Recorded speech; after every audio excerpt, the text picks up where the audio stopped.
shadows. They send us in to find them. 126 actual. Target is in the main house. You have execute authority. Bravo 6. Going dark.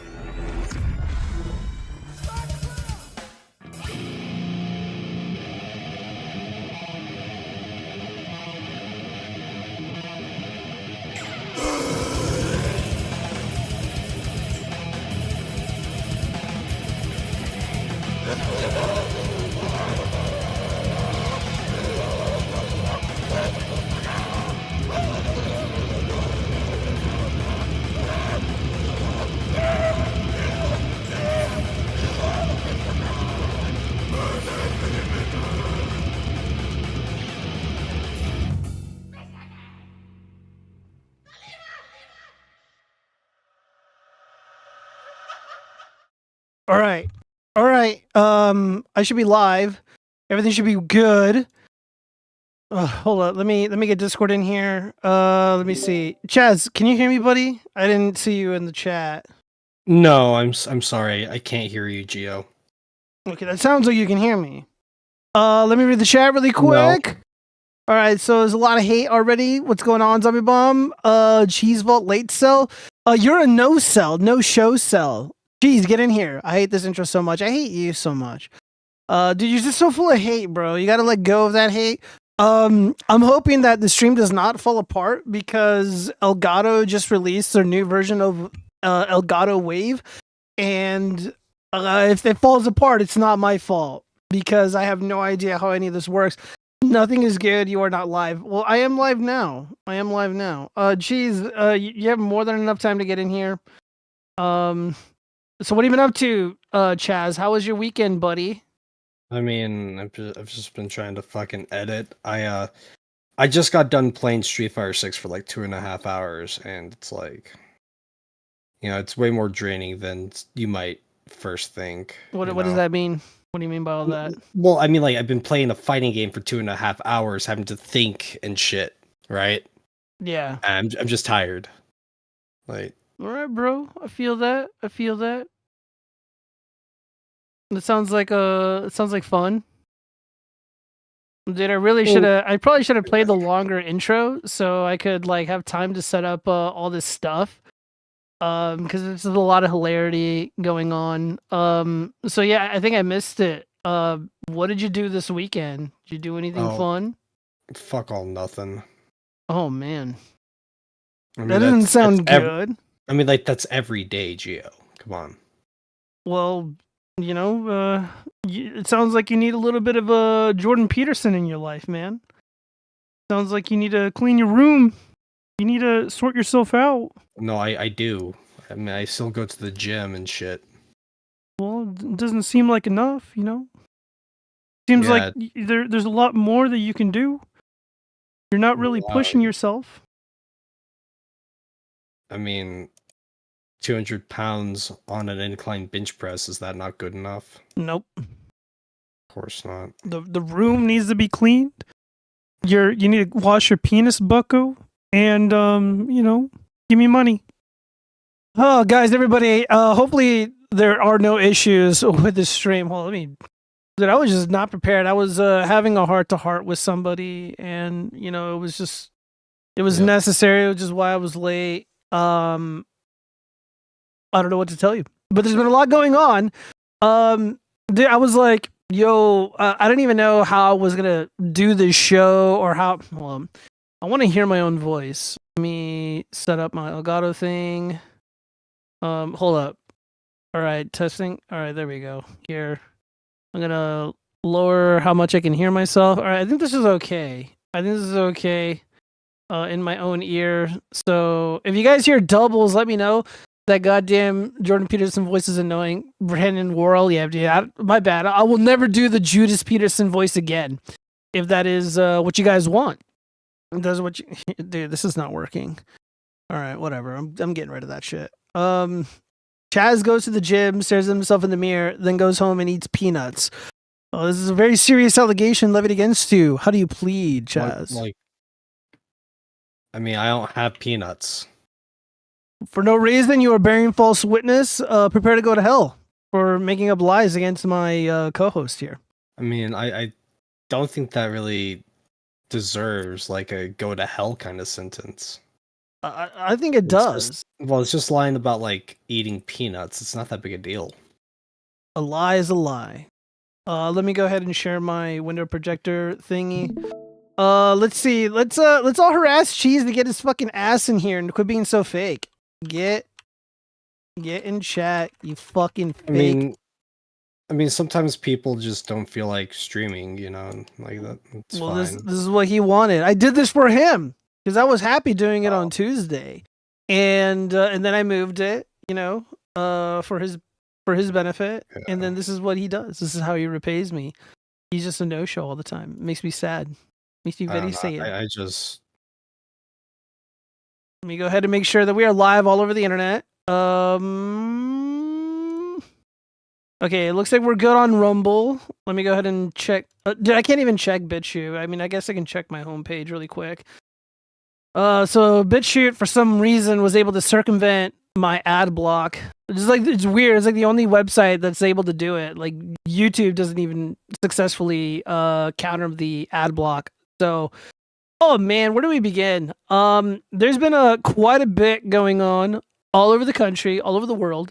And I want to go through it rapidly because a lot of this stuff, like, it's really disorganized. But it's, you know, I just want to talk about my thoughts on the modern day debates. I've been watching it. Like debate bro culture kind of shit? Yeah, well, modern day debates is not really like, as far as I'm aware, is not really left wing or right wing. It's more just like we're going to get these two, you know, champions for either side, and we're going to let them duke it out, and people are going to be able to decide on their own who won.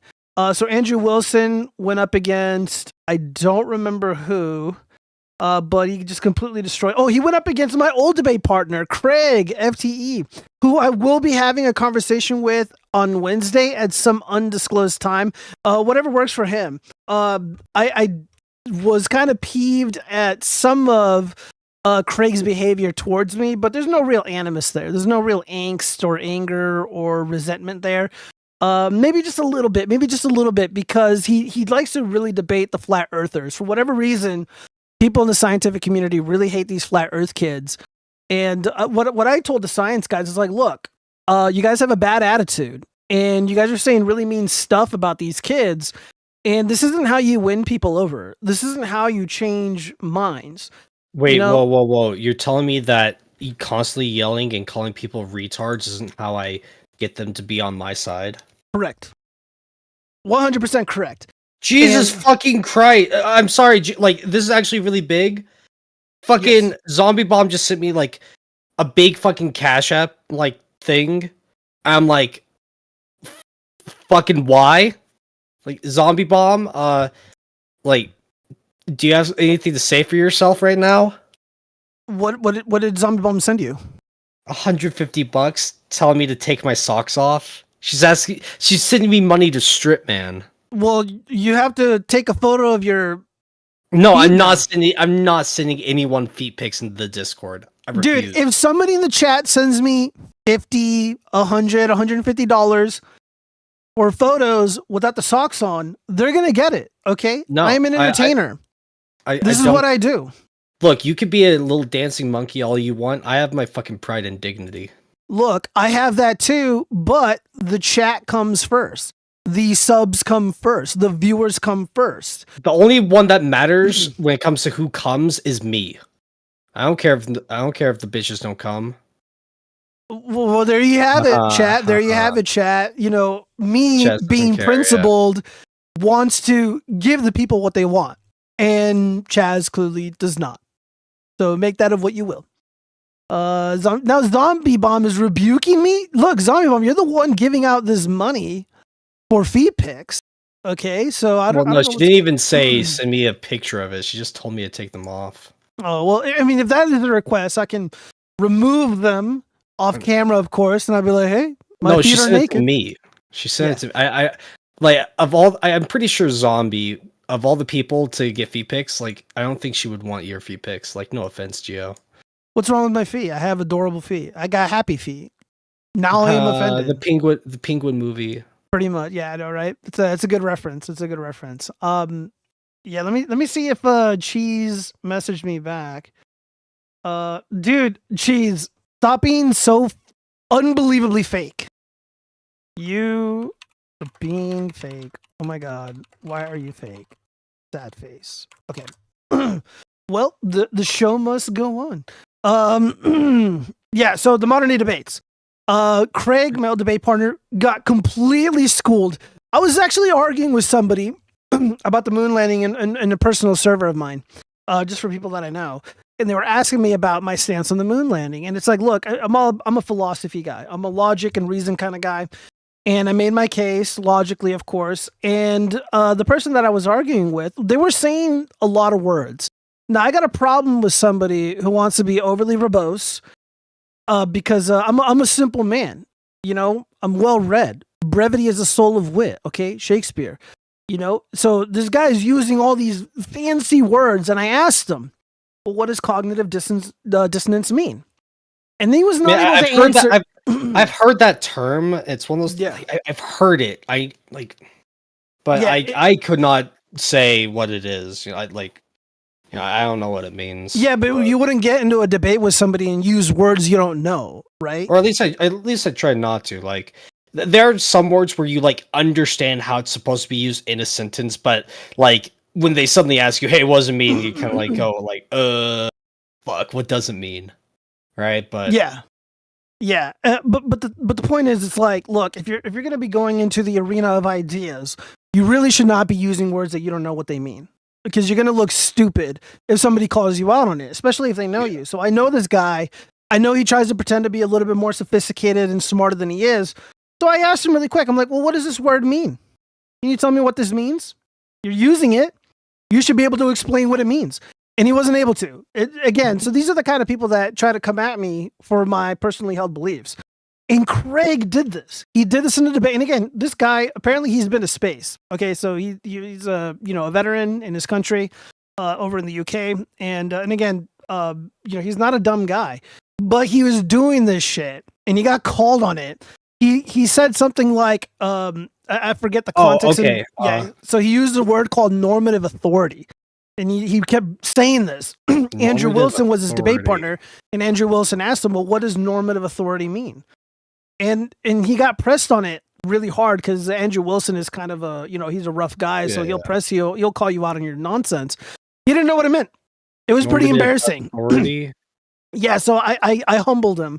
I humbled Craig on Twitter, and apparently we're gonna be revisiting the moon debate. It's gonna be more of a conversation because again, I don't really want to debate or rehash every little thing that I said. But again, we're gonna have a topic about guys like me who have these beliefs or hold this stance of skepticism and why it's important. And, they thought I was insane for saying that I was going to indict the scientific community, the science bro community.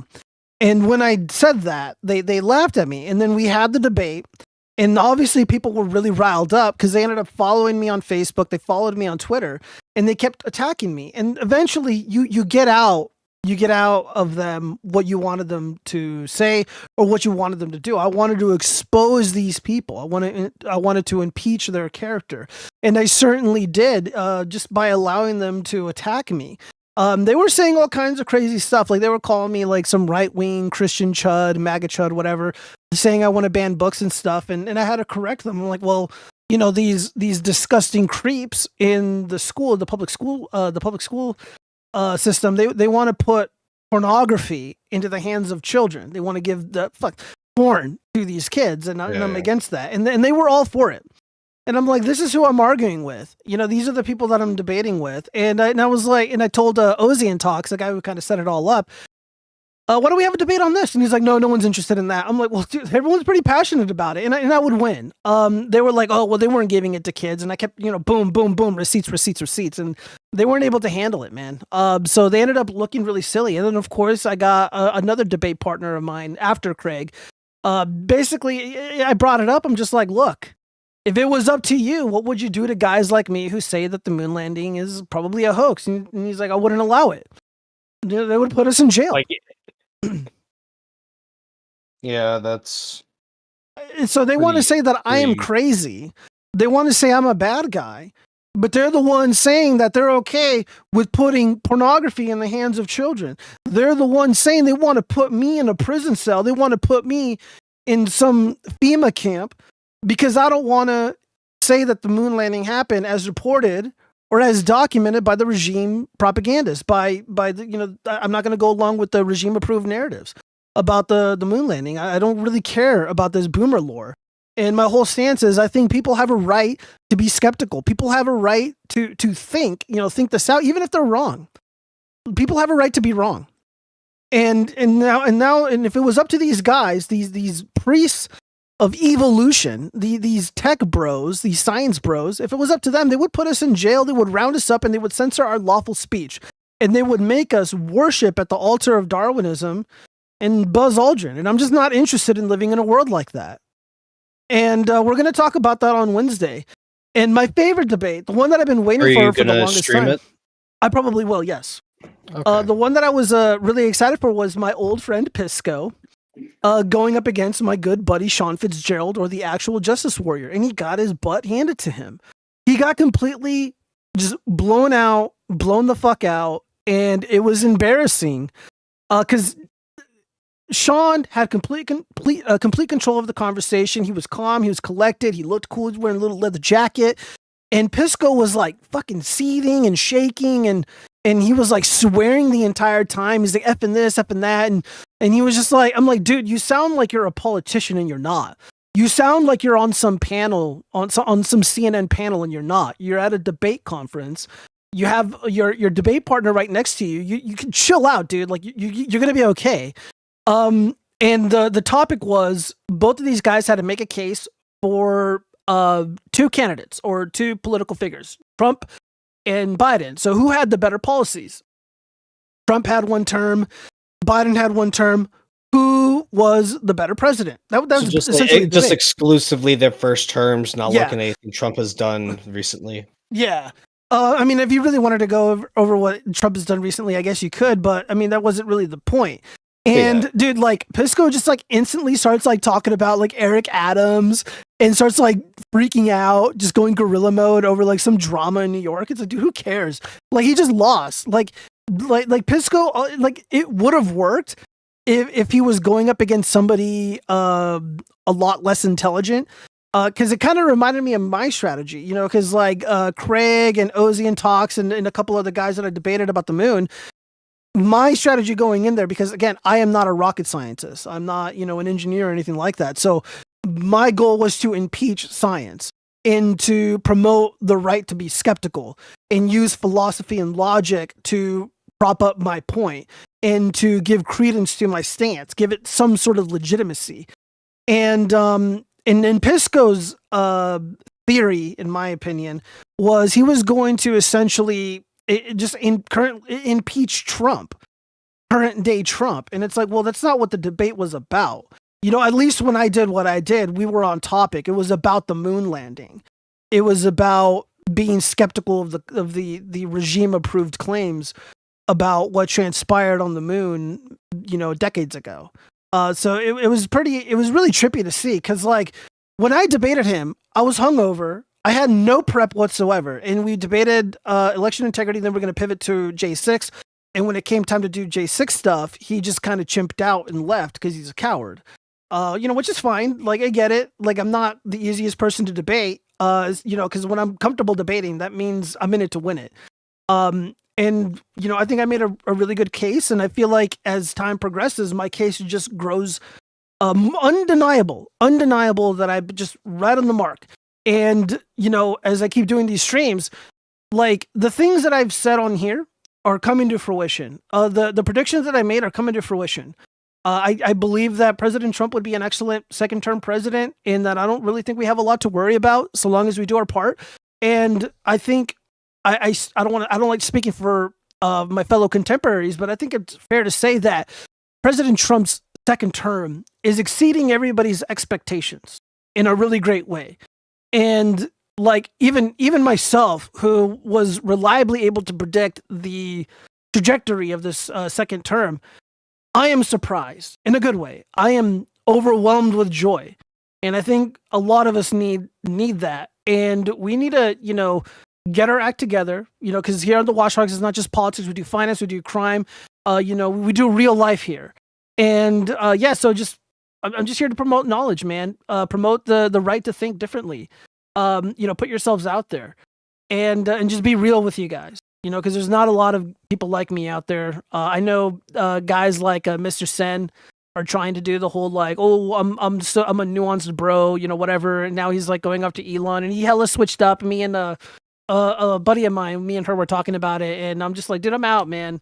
Like, you hella changed up, and it's really sus. And I'm not here to change up on any of you guys. I think I've been consistent on my personal beliefs, and I've been completely honest about the kind of person that I am and the kind of person that I was. And it's not really easy to talk about. Most people can't really talk about themselves and say the kind of things that I've said, because a lot of the things that I've said about myself are not flattering, because of the work that I used to do with the DNC, because of the volunteering stuff that I did for Bernie and stuff. And, like it would come off as kind of grifty, right? It looks like I'm a grifter, but I wasn't making content back then.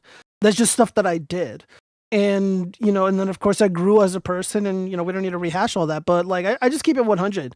And a lot of that just seems to be eerily absent from my fellow contemporaries. And the Ashley Sinclair stuff that's been going on kind of, revealed a lot of hypocrisy on both sides. You got these anti-woke dorks who pretend they're not grifters, but they're really grifters. Now they're going after the people that are defending Ashley Sinclair. And I'm going to be honest with you guys, I don't really care about Ashley Sinclair or who she sleeps with, or if Elon Musk has another illegitimate child. Like, it doesn't really matter to me. I think that's kind of like, low-hanging fruit. Let me read some of these comments before we move on. I hope everybody's doing great. I hope you guys all had a wonderful weekend. I'm really glad to be here. Let me just say that if you guys prefer an audio-only version of the show, you can head over to the description. There are links there that will lead you to my Google Podcast, Apple Podcasts, or Spotify account. And all the recent episodes are up there, excluding this one because we're just live. And of course, I'm live all over the internet. I'm on Twitch, YouTube, Rumble, BitChute, Trovo, yada, yada, yada. I'm everywhere except Facebook. Links, of course, are in the description. And if you want to super chat, all super chats are red. And yeah, guys, it's a good day. It's a good day. I hope tomorrow's even better. There's just a lot of things that I got to clear up and do. Hopefully after this month, I'll be a little bit more free, because I'm just dying to finish some puppet projects. I got to update my Etsy store, but life is happening, and it's in a good way. And I pray that things in the country get better for all of us, thanks to all the wonderful work the Doge kids are doing and Trump is doing. And we'll just see where it goes. We're going to get into it. Let me read some of these comments, because you guys are going wild in the chat. My goodness. Thank you for all the participation. Let's see. Oh my God. Let's see. Chaz, Cheese, Satan, God damn it, for no reason. I don't make the rules. That's just how it works. So I'm greater than Satan, Chaz, and Cheese. I like that. Destiny. What do you think about Donald Trump wanting Greenland, Canada, and the Panama Canal? Brandon World, that's an excellent question. I'll just go really quick. Canada, I'm not really too stoked about. I mean, they're a pretty independent, well-established country. I don't really think that's going to happen. I think he's just trolling. But, he's scaring people with the talk. Panama Canal, I don't think we should take the country of Panama, but the United States should absolutely have 100% control over the Panama Canal. The Americans built it. We built it. And as far as I'm concerned, that is our canal. And if we want to use it to transport goods and services and military ships, not just priority, but we shouldn't have to pay a dime. A lot of people perished building that thing. Greenland, that's an excellent idea. It seems like the Greenland people, the wonderful, I think they're Inuit, they seem amenable to the idea. Greenland people, they're very similar to the people of Alaska, so they're almost like us. So yeah, I'm all for it. I think, having a giant military base in Greenland would be an excellent idea. Having a bunch of a giant naval yard there would be great. We could safeguard the passageways around Greenland and keep the peace. If there's any tensions between Europe or Russia, the real men would be there to, keep control of things. That's my thoughts on that. The Earth is not flat. She is just a C cup. I like that. Good one. Chaz, you have to. Zombie owns you. Ew. Okay. Zombie mom was trying to trick you into sending pics. Pretty far behind. I know. Well, I've been talking. Yeah, Let's see. Chaz, take I'm your fucking sorry. clothes off. Opinions on the new grants for migrants. I'm against it. Carlos a jackal. I do. It works out okay. Holding two conflicting beliefs. I don't know what half of what I say means. Yeah, we know, Zombie, you're a woman. I'm going to cook a pizza. I don't think you cook a pizza. I think you bake a pizza. I really miss throwing out pizza doughs. I never worked at a pizza job, so I wouldn't know what that feels like.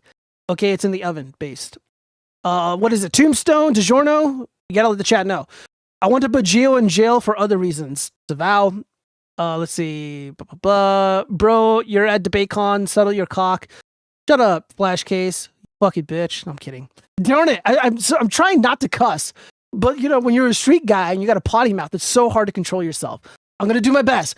I told you, Gio, with these science tards, you have to present how they put their faith in confirmed liars. That's the best way to point out that they're pretty tarded. Yeah, I agree, MTMG. That's an excellent point. Yeah, these people are incredibly flawed. And honestly, like, I really did humble Craig, I think. He really got humbled by me. And it bothers them, you know, because they think I'm like this piece of crap lowlife guy. You know, I'm just this street kid who does electrical work. And they're like, well, who is he to tell me? Who is he to doubt the science or whatever? I'm like, oh, I'm me. And I'm not going to shut up about it. I got to talk to Grok about that RQ. Geostrategy is losing. Shut up.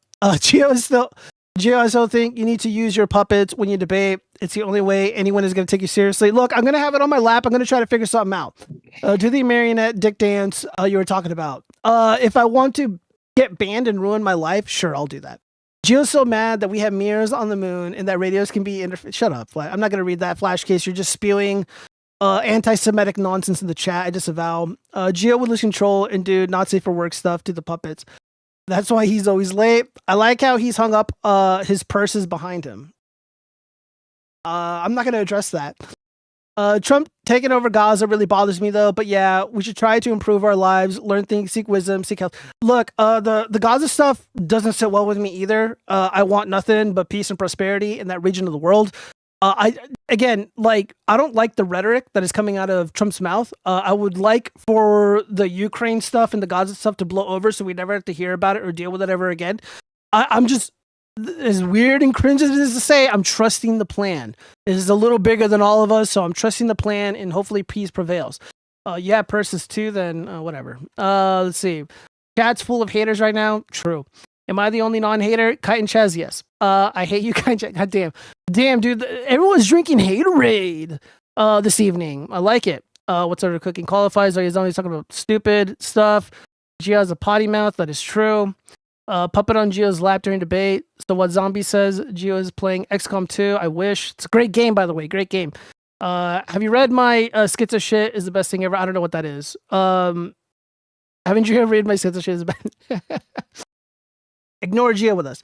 All right, so let's just get into the stories really quick. HHS splurged more than $22 billion on grants for migrants, including cash for cars, home loans, and startup businesses. Well, isn't that nice? I'm not going to go into the article. I just wanted to highlight things that I've been saying that, these illegal aliens are just getting the world handed to them on a silver platter.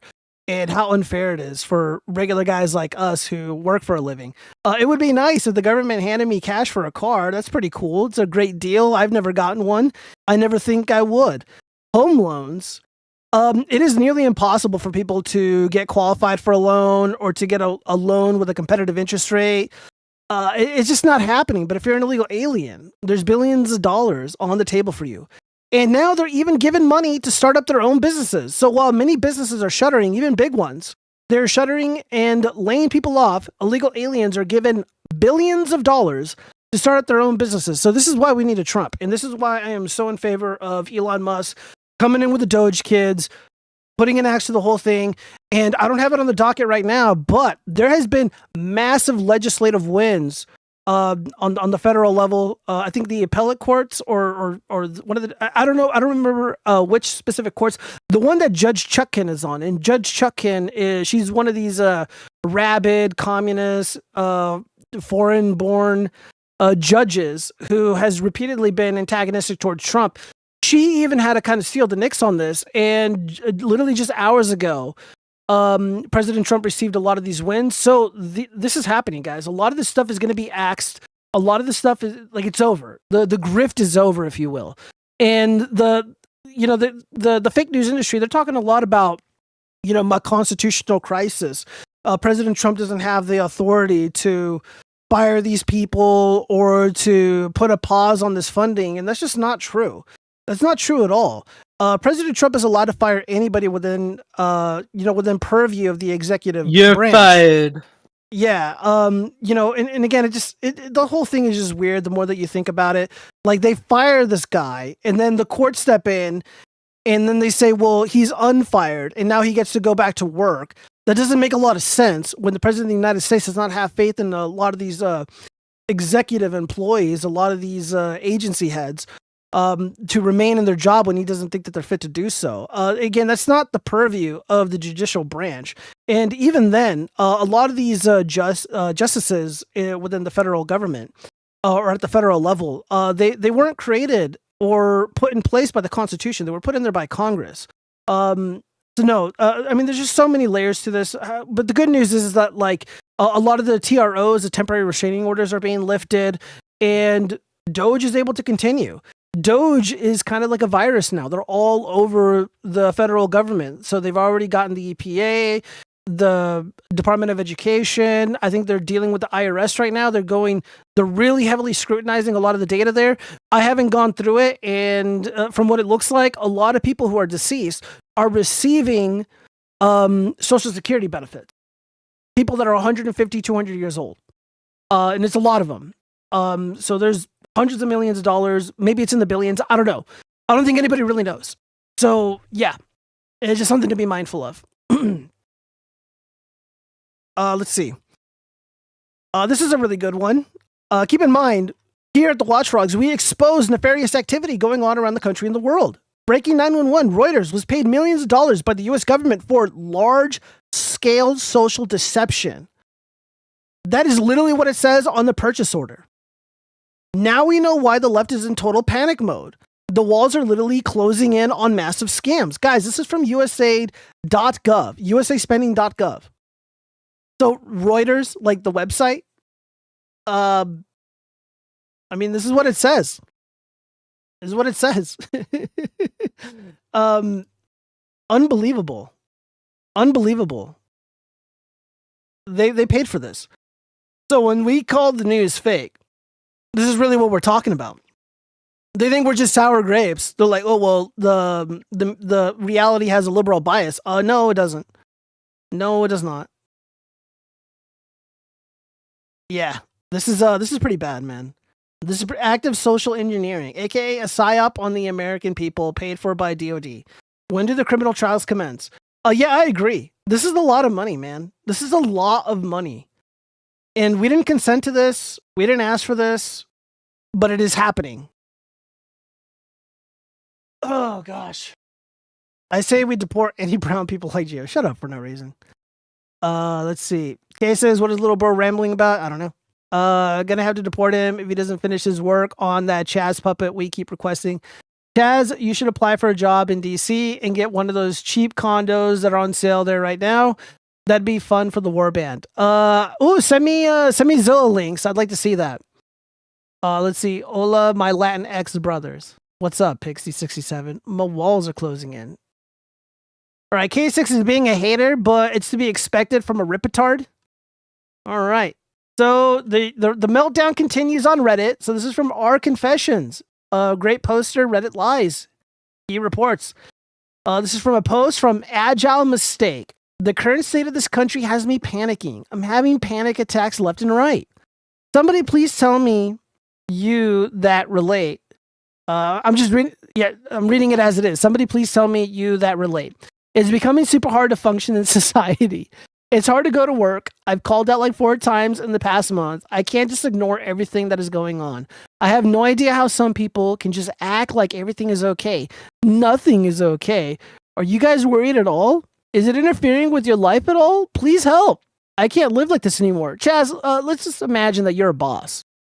Okay. And one of your employees calls in and they say they call in 4 times in like, let's say 1 week. You're like, all right, man. Well, my little Mikey over here, little agile Mikey over here is he's calling in sick. And then finally, he shows up to work and they tell you why they're not making it to work. And it's because they're having panic attacks about Trump. What do you do? How do you respond to that? I give them a warning. Like, if this happens again next week, you're fired.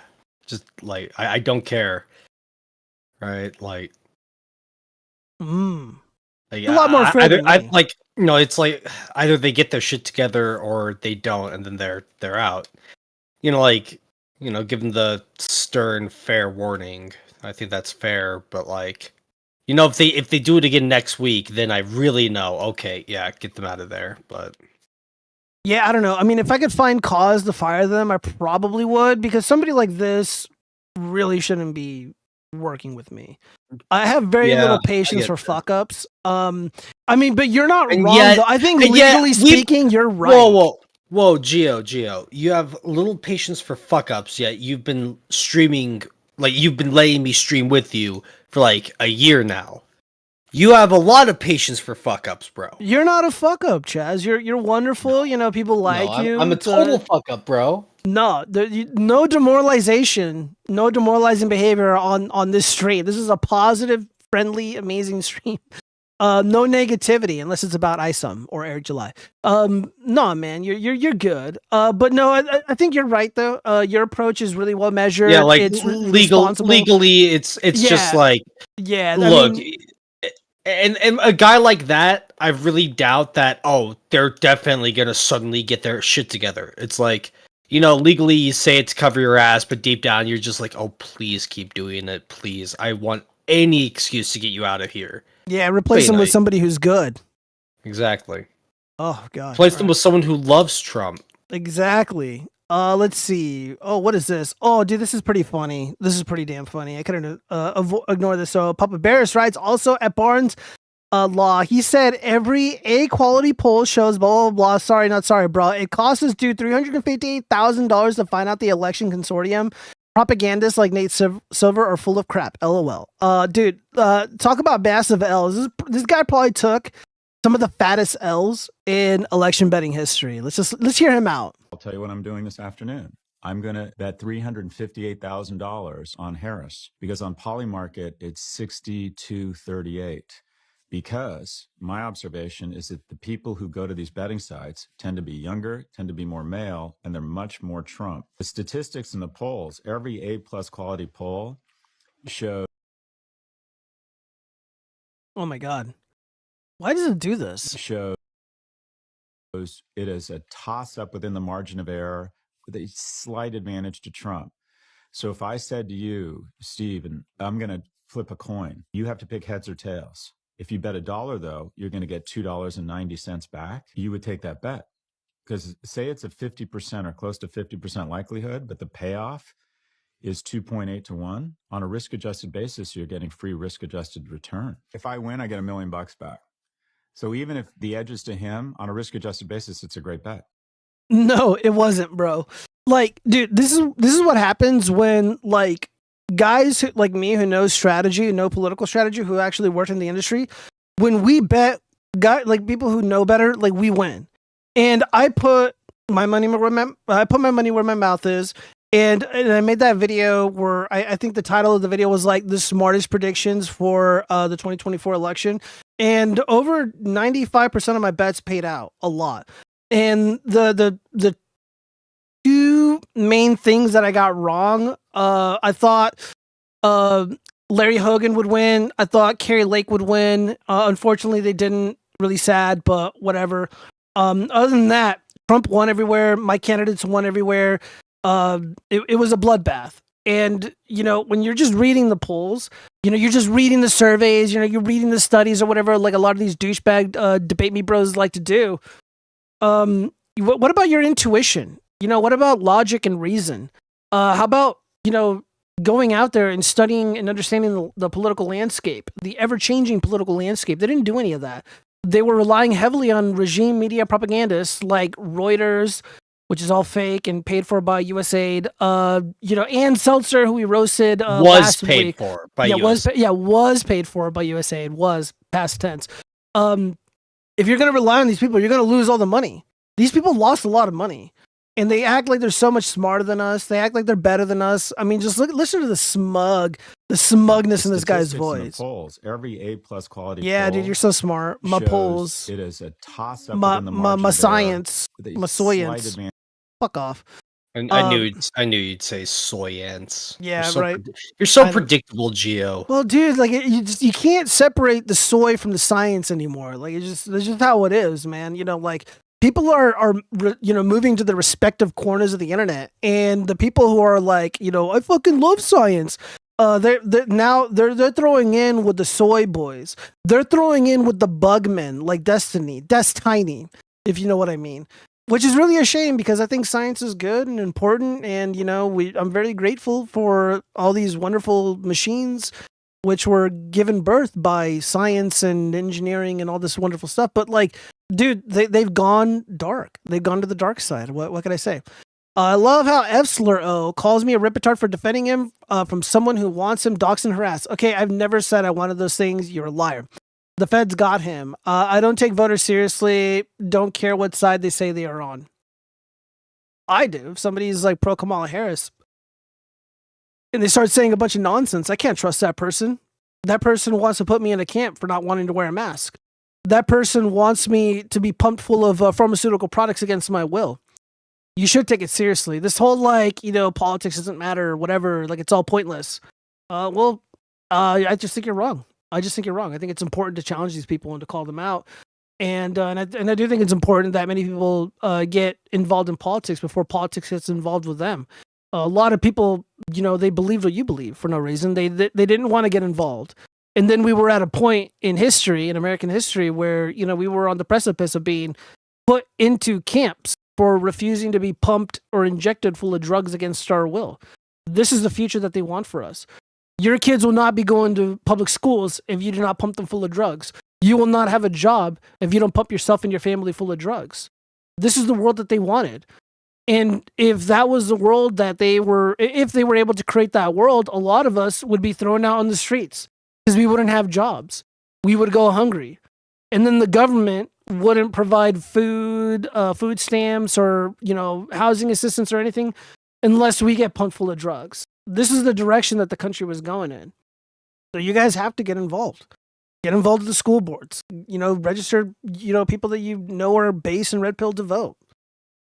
Gio, do you really believe that you know what you have and haven't said in the past shows? Yes. We all know that you don't remember any of it. Well, the thing is like, I don't have to remember any of it because I am telling the truth. I am being truthful in my speech. Somebody who lies needs to have a really great memory. I don't. I'm just honest about my feelings, about my predictions. It's really easy to just put them out there, and now they're kind of cemented in the digital space. And people can always reference it, and they'll be like, "Hey, do you really believe this?" And I'm like, "Yeah, I believe that." Sometimes my opinion changes. Sure. I said that. Based. I know, right? Oh, base. Let's see. We all know you deleted all those shows, so none of us could use them to prove you wrong anymore. I didn't delete them, Zombie Bomb. Every single stream that I have done is on Spotify from episode 0 to episode 133. There's 133 of these episodes live right now on Spotify. My own words, once again, are cemented forever on the internet. Chaz is quiet. I bet he's going to bed soon. It's almost his bedtime. Probably. Chaz is sleeping like a little baby. Damn it! Okay, well. I don't know what he's yelling at. I'm scared. Let us move on. Oh God, what is this? All right, timeline cleanse. Dude, these posts are going really viral. 1.5 million views. Oh my goodness. Well, let's hear it out. Peter, I've been reading about World War I, and something isn't adding up. The war should have ended by 1916, but then, out of nowhere, America was dragged into the mess. And look at this. The Balfour Declaration. What the devil is this? Oh, yeah, the Balfour thing. Classic case of politicians making promises that weren't theirs to make. Oh, well, that sounds like every government decision ever, but go on. All right, little man, buckle up. So, by 1916, Germany was crushing it in World War I. Britain was running out of money, supplies, and soldiers. They were this close to negotiating peace. But then, bam! Enter the Rothschilds. So the Rothschild banking dynasty, the big money guys, went to the British government and said, hey, we can get America into this war on your side.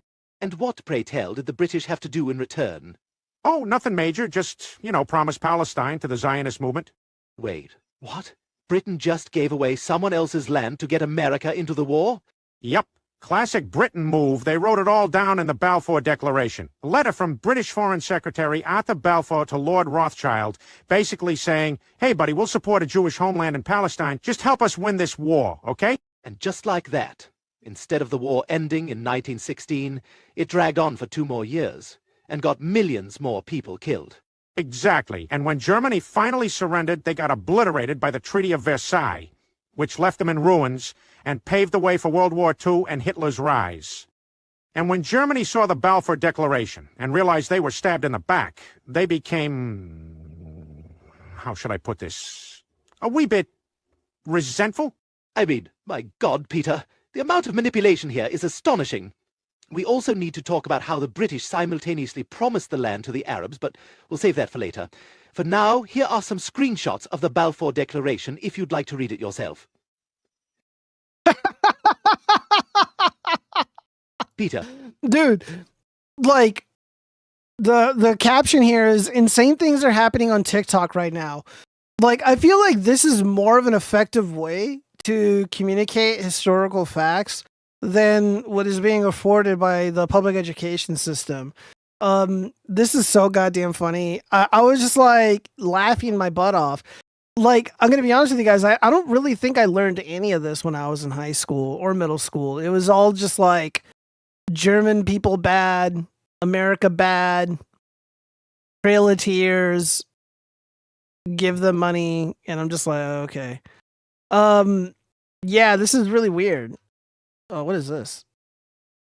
Oh, oh God.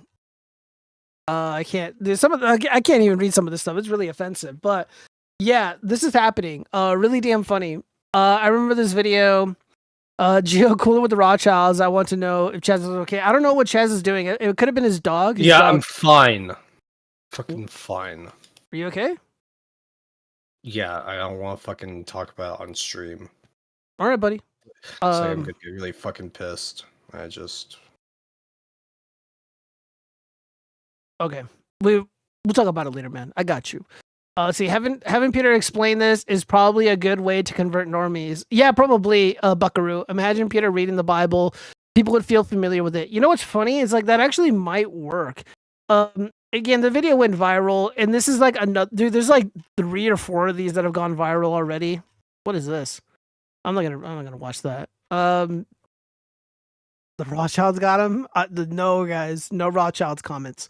All right, this probably could have been a consumed sins, but it is political related. So another hilarious post from Reddit Lies.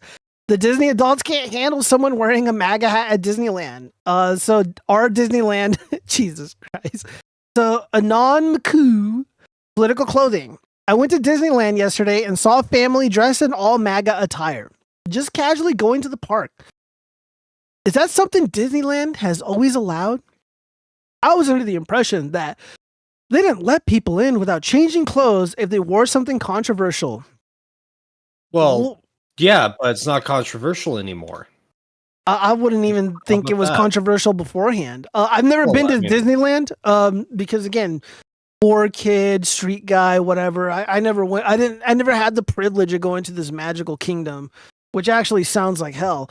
So for those of you who have actually been to Disneyland, can you fill me in on the attire or the clothing, the attire policy or whatever? It'd be nice to know. All right, Sicko Myself TV has subscribed to the channel. Sicko Myself TV, thank you for joining the watchfrogs. We sincerely appreciate you. We are glad that you are here. You are heckin' valid. Let's see. Supporting the President of the United States of America is a very controversial stance. Apparently it is. Fart Face Unstoppable. That's a really great name, by the way. Yeah, I just never thought it was a big deal. Like, I remember in 2016, people were like, oh my God, Giovanni changed up. Like, he used to be such a nice guy, and now he's like, you know, like a Nazi, a spooky mustache man enjoyer. I'm like, guys, it's me. Like, it's still me. Like, I don't know what the problem is. So let me just read some of the comments here. I'm just really curious to know why these Disney adults are going guerrilla mode on an innocent MAGA family. Let's see. I thought Disney didn't allow controversial clothing in the parks. This is in quotations, and then it's Yeah, I see it. yeah, Rainbow Family, it seems. Okay. They just want to enforce their ideology everywhere they go. I hope they were triggered. Yeah, I kind of like am more, you know, more gung ho about wearing my MAGA merch, if you know what I mean.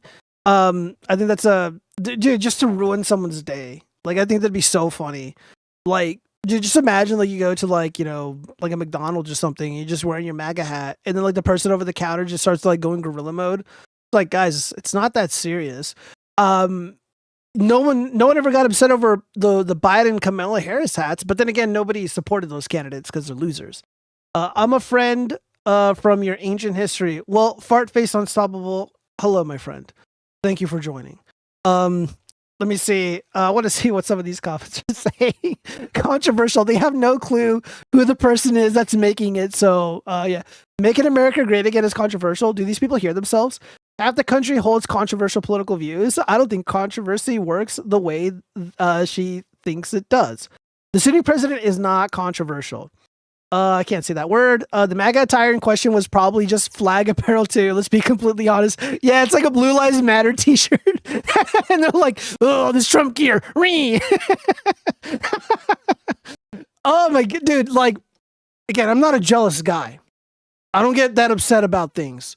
Or get like, you know, resentful, but like I'm kind of jealous of the people who have been subject to this abuse from these wokesters, these Disney adults. Like, I wish I was on the receiving end of just a torrent of attacks for wearing my MAGA hat. It hasn't happened yet, and it makes me a little jealous because I want that experience. Used to hang a long time ago on Skype and game. Gil, right? Fartface is Gio's father. No, man, my father, you know, we're not really good, if you know what I mean. I'm not trying to put, you know, my stuff out there. I'm just saying, I don't think they ever say something on person. They just cry on Reddit. Yeah, that is true. But I mean, but there was so many videos of like people not wearing masks or just people. Yeah, I remember you, Gil. I love you, buddy.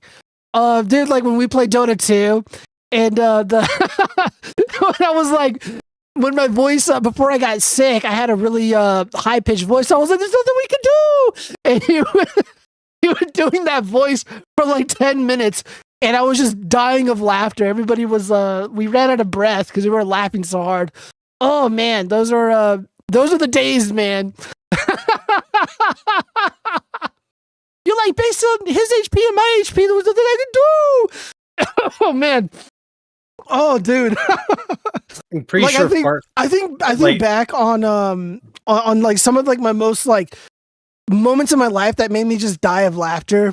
Like some of the funniest stuff that I've ever experienced, and that like nothing I could do thing was so funny. And I had that video on YouTube, and it got deleted. And I'm like so salty about it. I remember like it was yesterday. Yeah, dude. So do I. It was great. Why can't I see Fartface? Oh, well, Fartface is on, guys, you can see Fartface's comments on the actual stream itself. He is on Twitch, and all of you guys are on YouTube. Yeah. He's probably chatting on another website. Oh, yeah, that's correct. But yeah. So where were we? Yeah, the MAGA kids, man. The MAGA kids are all right. Again, because of this post, I will be wearing my MAGA hat more frequently, and we'll see what happens, you guys. All right, so we got to get into some cringe. I am pleased to inform you that this lost the election. All right, well, I don't know I haven't seen this video, so let's see what's up. Which side are you on? MAGA. Which side are you on? Ugh. Which side are you on? I think these goofballs are protesting the shutdown of USAID. So the money laundering machine that President Trump and Elon Musk and the Doge kids like brought an axe to. So they're outside protesting so they can get their money so they can deliver tampons to, you know, I don't know, trans kids or something. Which side are you on? We'll fight against Doge. We'll fight Elon Musk. No, we landscape within our walls. We'll fight from dawn to dusk. Oh, which side are you on? Which side are you on? All right, dude, I can't do it. No, I can't go on anymore. That was too long. I'm getting like secondhand embarrassment just listening to that. Here, let's see if it gets any better 2 minutes in. Or 1 minute and 30 seconds in. Okay, they're still singing. Yeah, they wrote a whole fucking orchestral piece about it, bro. Apparently. Hey, what's so fucking funny, man? It's horrible. No, it's beautiful, dude. They're fighting against fascism, man, and you're laughing. To Trump's lies, us workers haven't got a chance unless we organize. Oh, dude, this is horrible. Bro, fire bars. Dude, Whoa. if they were like, yo, can you do like an emo Gio. song? Fuck you. Fuck you. No, fuck you. No, fuck you. Son, fuck you. Fuck your mother, son. No, dude, if the Democratic Party was like, look, we'll give you a bunch of money. You can complete your emo album, but you got to help us with like a protest song. I'm like, all right, maybe. If it's promoting emo music, the scene culture, then maybe. Let's see what the commenters have to say about this horrible music. Okay, so we got Which side are you on? I think that's civil rights music. Which side are you on? Well, it's a lot better than those two kids going, we got dick down at the DNC. Whoa. Dude, Dude, that's my ringtone, getting dick down at the DNC. It's like they're all trying so hard to be like, oh, we're hip with like the kids and shit. It's always dude, we're just like Malcolm X and Martin Luther King. We're gonna sing protest music to defend sending $6 gazillion to but Gaza. like you know damn well that like if a Trump supporter whipped out like a guitar and just started shredding it, like they'd scream at him for like, you know, like they just. Dude, that's what I would do. I just like show up with like a giant app strapped to my back, and I just be like, everyone knows libtards hate the sound of a screeching guitar, and just shut them up. Well, I mean, that's what I've been. I'm a huge advocate for the guitar solos, man. We got to bring it back. I think emo music does not have enough guitar solos. It needs more screaming, more guitar solos, and a little bit more melody, and I think it'll come back. Let's see. Oh, you know, they just need to like increase the tempo a little bit, change the people singing it, and then just do a bit of this, a bit of that, you know, and like a bit more of that and a bit more of this, and boom. Yeah, I know, right? It's just so easy. Let's see, that easy. The Democrats are literally running on fraud, corruption, and abuse, taxpayer money. How in the hell do they expect to win this one? They don't. Should never interfere with an enemy while he's in the process of destroying himself. I agree. The Democratic Party is a picture of a vehicle. This looks like a it's not a Subaru. Looks like a Jetta, and it's driving off the cliff. Okay. Love. It's what makes a Subaru Subaru. Here's a fat Redditor. Leave the corrupt agencies wasting my tax money alone. The Democrats are doubling down on what has contributed to the low approval rating. Yeah, it's only getting worse. It's only getting worse for the Democratic Party. Current polling, as of right now, according to Richard Barris and Mark Mitchell of Rasmussen Reports, Trump is up. He's almost at 60% on key issues. His best demographic is with the youngsters, so 18 to 35. So that's, Gen Z and millennials. They are trending heavily to the right, which is great. All right, let's move on. Yeah, I didn't realize that whole clip was them singing. It was great. I'm not going to go into every little bit of this woman's backstory. I actually wanted to message her to get her on the watchfrogs. So Lindy Lee has been making the rounds. Lindy Lee is apparently a Democratic operative. She was a money bundler. She was a fundraiser. She and her family, they own a lot of property, and they basically, I guess, loaned it out to the Democratic Party for the sake of like winning the election. So it was basically using properties as like little offices for their campaigns and stuff. So Cernovich writes, can someone please explain to me why Glenn Beck and other so-called conservatives are promoting someone who is anti-Trump, smeared conservatives, but suddenly is rebranding. Are we really doing this promoting fakes who claim to be moderate BS all over again? Yeah, that's a valid question. So here are some of the comments that I found or that are being advertised by Lindy Lee. To all the Dems who attack Elon Musk for being an unelected president, I had 2 words for you. Joe Biden. Biden wasn't running the country for the last 4 years. His unelected senior advisors were and operated in the shadows. You wouldn't even recognize their names. So kindly shut the F up. So this is her rebranding. But there are posts that she's made that are kind of weird. So this is last year on November 6th of 2024. Lindy Lee writes, Kamala Harris accepted the outcome of the election. She will ensure a peaceful transfer of power. She will not terrorize Congress in a fit of rage. She will not smear feces on our Capitol. She will not assault police. Congratulating Trump was hard as F, but the right thing to do. All right, it's kind of weird, but I mean, better than most takes. Kamala Harris will not chimp out. Yeah, so here are some posts that she's made in the previous year. So this is on January 10th, 2022. Anti-vaxxers drink their own urine. Down freaking sheep, drench in bleach. Use mouthwash and Viagra. Take hydrochloroquine and experimental monoclonal antibodies. I can't even read that word. It's too blurry. But they won't take a free, safe, and effective pharmaceutical product. Welcome to idiocracy, courtesy of the GOP and religious extremism. So another one on the 8th of the same month. Someone burned down a Planned Parenthood in Tennessee. Authorities confirmed that it was arson and suspect that it was connected to an extreme evangelical church. Christo-fascists now burn down clinics, refuse the pharmaceutical product of significant relevance, and spread conspiracies in the name of Jesus Christ. Holy hell. What else did she write? Why does Robert F. Kennedy Jr. push anti-pharmaceutical products lies so hard? Because he makes a S ton of money, $16 million a year to be exact. Why does Trump push the big lie so hard? Because he makes a S ton of money, $250 million to be exact. Okay, that sounds like lies. So yeah, I mean, she was posting a lot of this stuff. And she also said like a lot of really crazy stuff about Kyle Rittenhouse and Ashley Babbitt, may she rest in peace, who was gunned down by the cowardly DC pigs. She was an unarmed, peaceful protester, and they killed her in cold blood. So she said a lot of really horrible things about her. And that's really what I would like to talk about. She also said really horrible, disparaging things about our young boy, Kyle Rittenhouse. And what I would ask her, because I don't think I'm going to get an opportunity to talk with her, but what I would like to ask her, it's like, look, I was a Bernie bro at one point. It was before I made content, before I had any presence on the internet.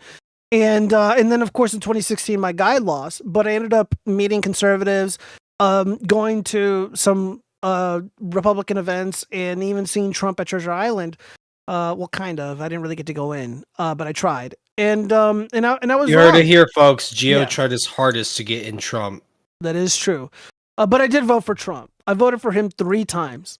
And so I know what it's like to change your mind. Is this a genuine change? How do you go from saying that Kyle Rittenhouse is a murderer and deserves to be in prison to all of a sudden you sound like me? How do you go from saying that Ashley Babbitt deserved what she got, but now you are basically aligned with President Trump and JD Vance's policies and stances and their executive decisions of pardoning these people? It's a little far-fetched, you know, it's a little bit too much. I don't know if I believe her. I did see her interview with Laura Loomer, who I do like, and David Freit, Viva Frei, who I do like as well. And I don't know if I'm entirely convinced with his rebranding. But she claims that she is going to help Republicans raise money for the midterms. She wants the House to, the GOP to expand the House in the midterms. This is her wish.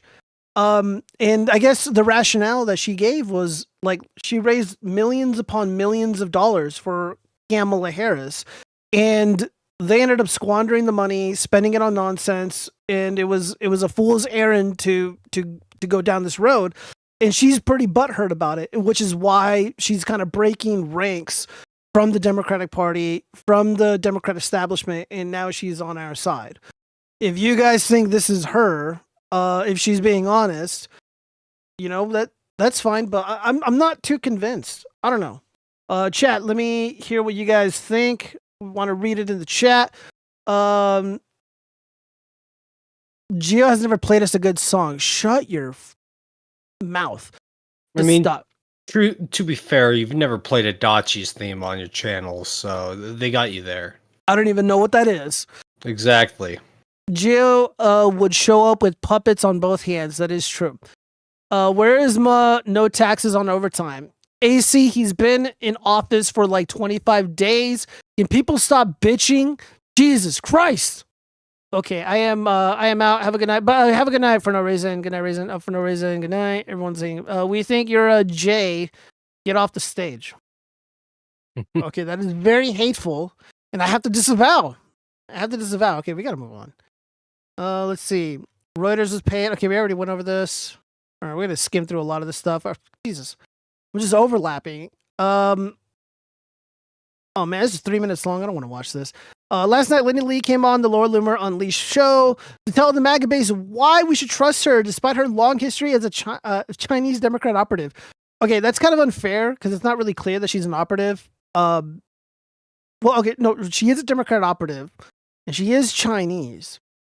Okay. If it speaks like if it barks like a dog, walks yeah, like but like, do you really want to like qualify, someone's if it role says in ching politics? chong like a dog? Oh my god. No, disavow. But I like Sorry. Chaz is his own person. He is a man and he's allowed to have his own opinions. His opinions are his own. I categorically disavow what I just heard. I disavow.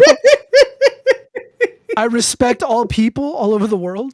Yeah, I mean, let's just pretend Lindy Lee was not Chinese and she was, let's say, Mexican. Are you Chinese or Japanese? Would it make sense to be like this Mexican Democrat operative? Like this is, I don't know, it just doesn't make sense.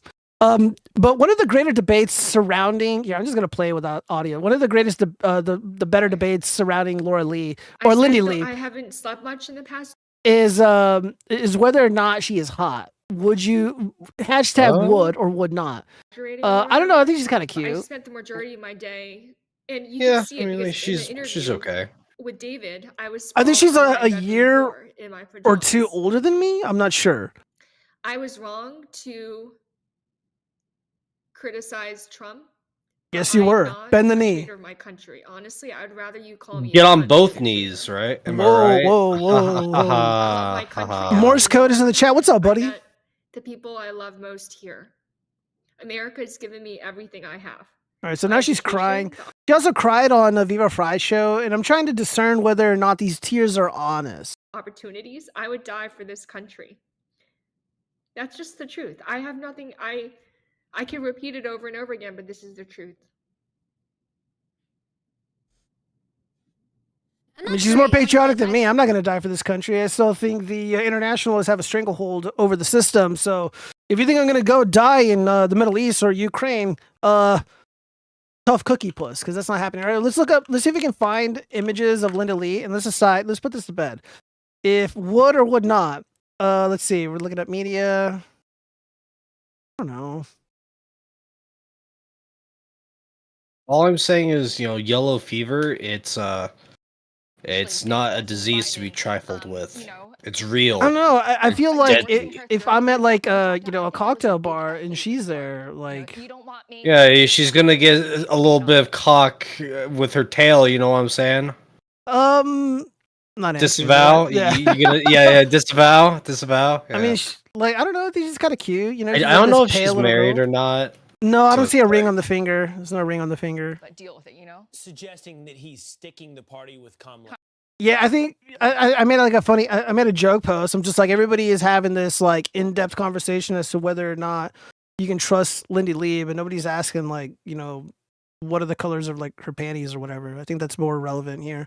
I'm going to be honest with you guys. Like, I have a hard time taking somebody seriously who said all this like hateful stuff that she has said. I mean, she said some really, really hateful stuff, wishing harm on people. And I mean, look, okay, so here we got this is a post from the June 29th, 2023. FBI ignored a massive amount of intelligence before J6. Agents were rooting for the J6 terrorists.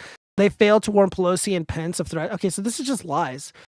And it's funny because she was asked about the lies that she spewed, and her response was a little too honest for me. She's like, well, I was a left-wing influencer. This is what we were supposed to do. I would like to ask her, would you rather she lie? No, but I feel like if she lies, that leads me more towards the truth. Because when she's too honest, it kind of throws me off my game. That's just how I operate. Because of the work that I used to do and the skill set that I have, it's a lot easier for me to arrive at the truth when somebody is lying to me. It's almost like there's truth in their lies.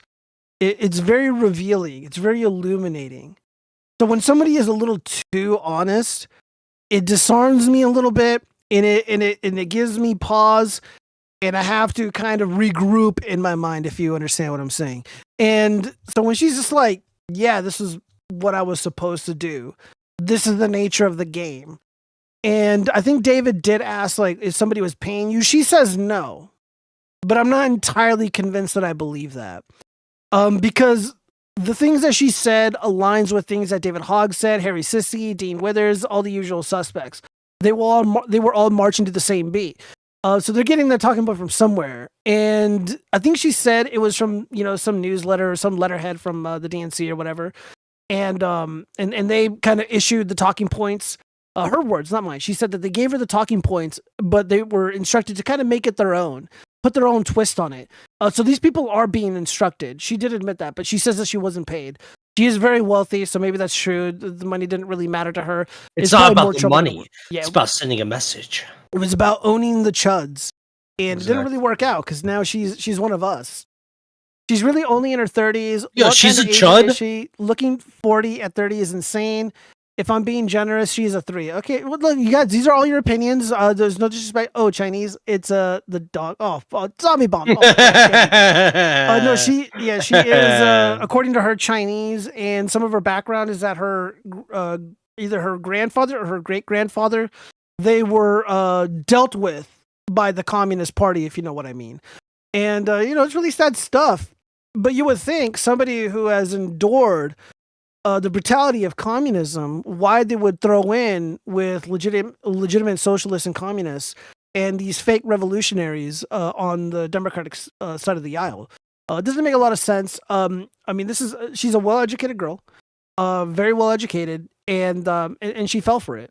Her words, not mine. She's saying this. So, yeah, I would like to get Lindy Leon. I got to have her on the watchfrogs. We'll see. But she looks well over 40 for an... I don't know. I'm going to blame the quality of the video. All right, so let me see. What else have we got here? Simpo. Dude, I'm Simpo. Ho. Got him. You got him. Let's see. Mexico's president takes aim at U.S. gun makers if cartels are designated as terrorist groups. Yeah, this is kind of a weird take. So if you were wondering whether or not the Mexican government, under the direction or under the leadership of President Scheinbaum, who isn't Mexican, if they were in league with the cartels, wonder no more. It's more than obvious that is the case. So yeah, this is actually kind of an old thing. I'm not going to bother reading the article. Who cares? But I'll just say this. There has been moves, not just by the Mexican government, but by even the United States government, to sue and go after firearm manufacturers because of the weapons of mass destruction that have allegedly been imported into Mexico that are being used by the Mexican cartel. So if you want to disarm the American public, you got to make it almost impossible for them to buy guns. The easiest way to do it, well, in theory, would just be to outlaw firearms and confiscate all of them. However, over a significant period of time, if you were to go after the manufacturers and make it impossible to buy one because the manufacturers don't exist anymore because the liability is just too much, you can do that with these lawsuits. So now Mexico's president takes aim at U.S. gun makers. So that's Aero Precision, Landtech, BCM, the Battalion Arms. I could go on. LaRue Tactical, etc. They'll sue them because of, I guess, the sale of automatic weapons to the Mexican cartels, who then use those weapons to terrorize both Mexicans and United States citizens. Make it make sense, but that is what she wants to do, which is kind of odd. So these Mexican cartels, which are terrorizing people with very dangerous weapons, instead of the president of Mexico dealing with them, they're just going to bypass that, and then they're going to go after Aero Precision.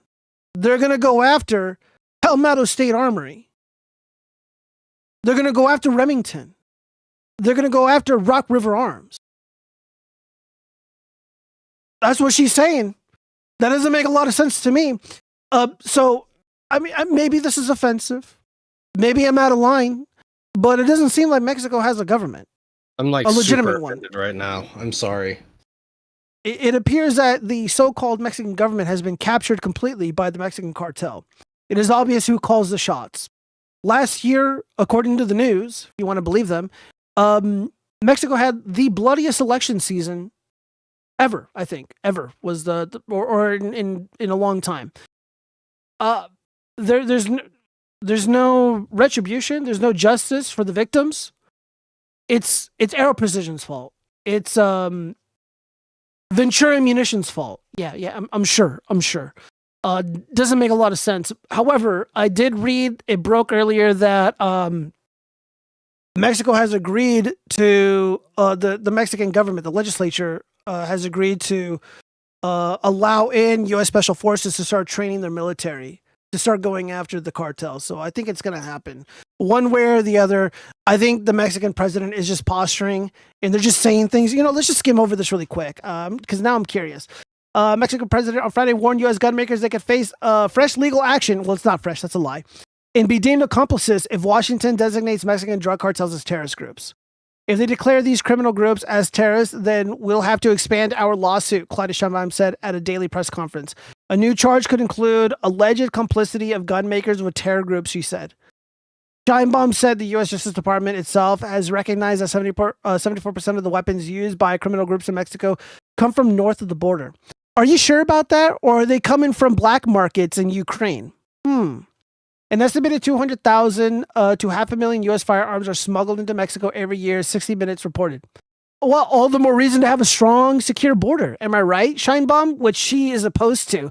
So the remedy for a lot of these problems already exists, but this woman, who isn't Mexican, by the way, is suggesting that they go after the manufacturers instead of going after or actually doing something meaningful, which is like, I don't know, closing up the border, securing it, having her military on her side and preventing these dangerous weapons from getting in the hands of these criminals. It's on the video. It's right here. Look at this.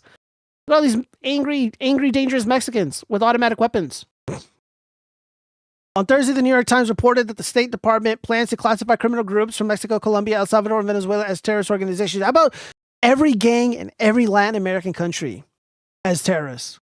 Let's liberate all of Latin America, and then we can all live in harmony and do the Macarena together. The cartels targeted in Mexico are the Sinaloa cartel. Let's see, Northeast cartel, blah, blah, blah. Okay, so I think we got the gist of it. So yeah, I'm grossed out by this. As a matter of fact, I'm probably going to go buy like 5 guns to support the gun industry. Let's see. Gun go up. Yeah, see, she's young enough to still look like a teenager right now, but yeah, she looks better in those still photos than the live videos with no makeup. Well, the videos, it's not that there's makeup. Like I said, the quality of the videos are horrific. Filters can do wonders. They can make a 70-year-old look like a 20-year-old sex doll. Yeah, like Melanie Mack. Oh, we should troll the cartel. Well, I'm in the Southwest, so it's probably not a good idea. She is a Jew. God damn it, AC. Gio keeps pointing out other brown people and saying, look at that Mexican. Well, they're on the video. It's the Mexican cartel. They're right there. Let me see. Yeah, this is them. Look how angry they look. Dude, they look like actually so pissed off, bro. Yeah, pretty much. Show us your guns. No, Zombie Bomb, I will get banned if I show firearms on a live stream. All right, well, we got to move on. Yeah, so this is great news. This is really wonderful news. Again, as somebody who knows better, I got to choose my words carefully here. I've heard some things. I know some things. And election integrity is going to come. there were a lot of the nominees. They were asked, "Can you admit that Joe Biden won the 2020 election?" And the response that is pissing the lefties off is, "I believe he was the president of the United States." It's like, I acknowledge he was the president of the United States. They're not acknowledging that he won. And Eric Hovde, very rich guy from Wisconsin, very close to winning. In my opinion, he won. I didn't bet on his race because I wasn't sure because of all the issues that the election departments have in Wisconsin. He did a really great response immediately after the election, and he didn't fight it. However, he just published his video. And yeah, Eric Hovde. In the weeks and months to come, you're going to hear me speaking out more on election integrity. Interesting.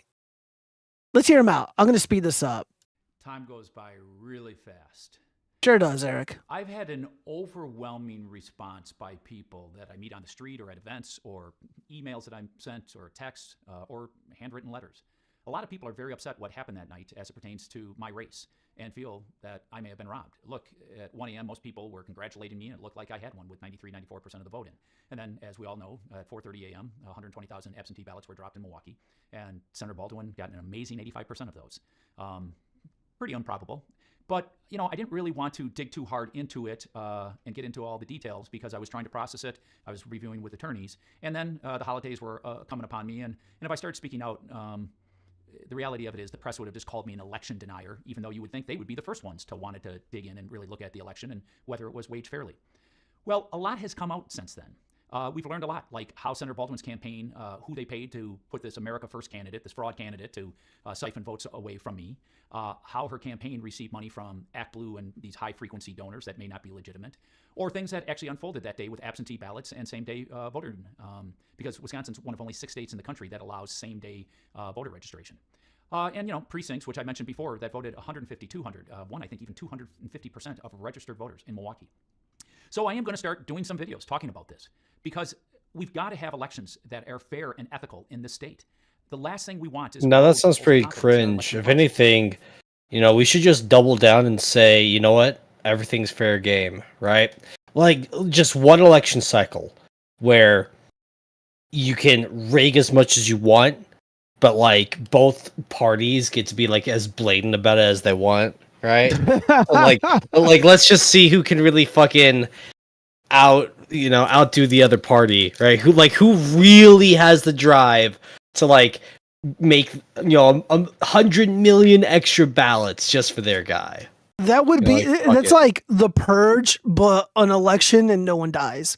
Yeah. It's pretty bad. Yeah. No, what are you talking about? That'd be really funny. It would be horrible. I would be terrified to witness such a thing. Dude, it would drive me crazy. As somebody like myself who is not corruptible, somebody who is not susceptible to playing these stupid games and doesn't want any part in it, and genuinely believes in the principles of fair elections and promotes election integrity, it horrifies me to think of this.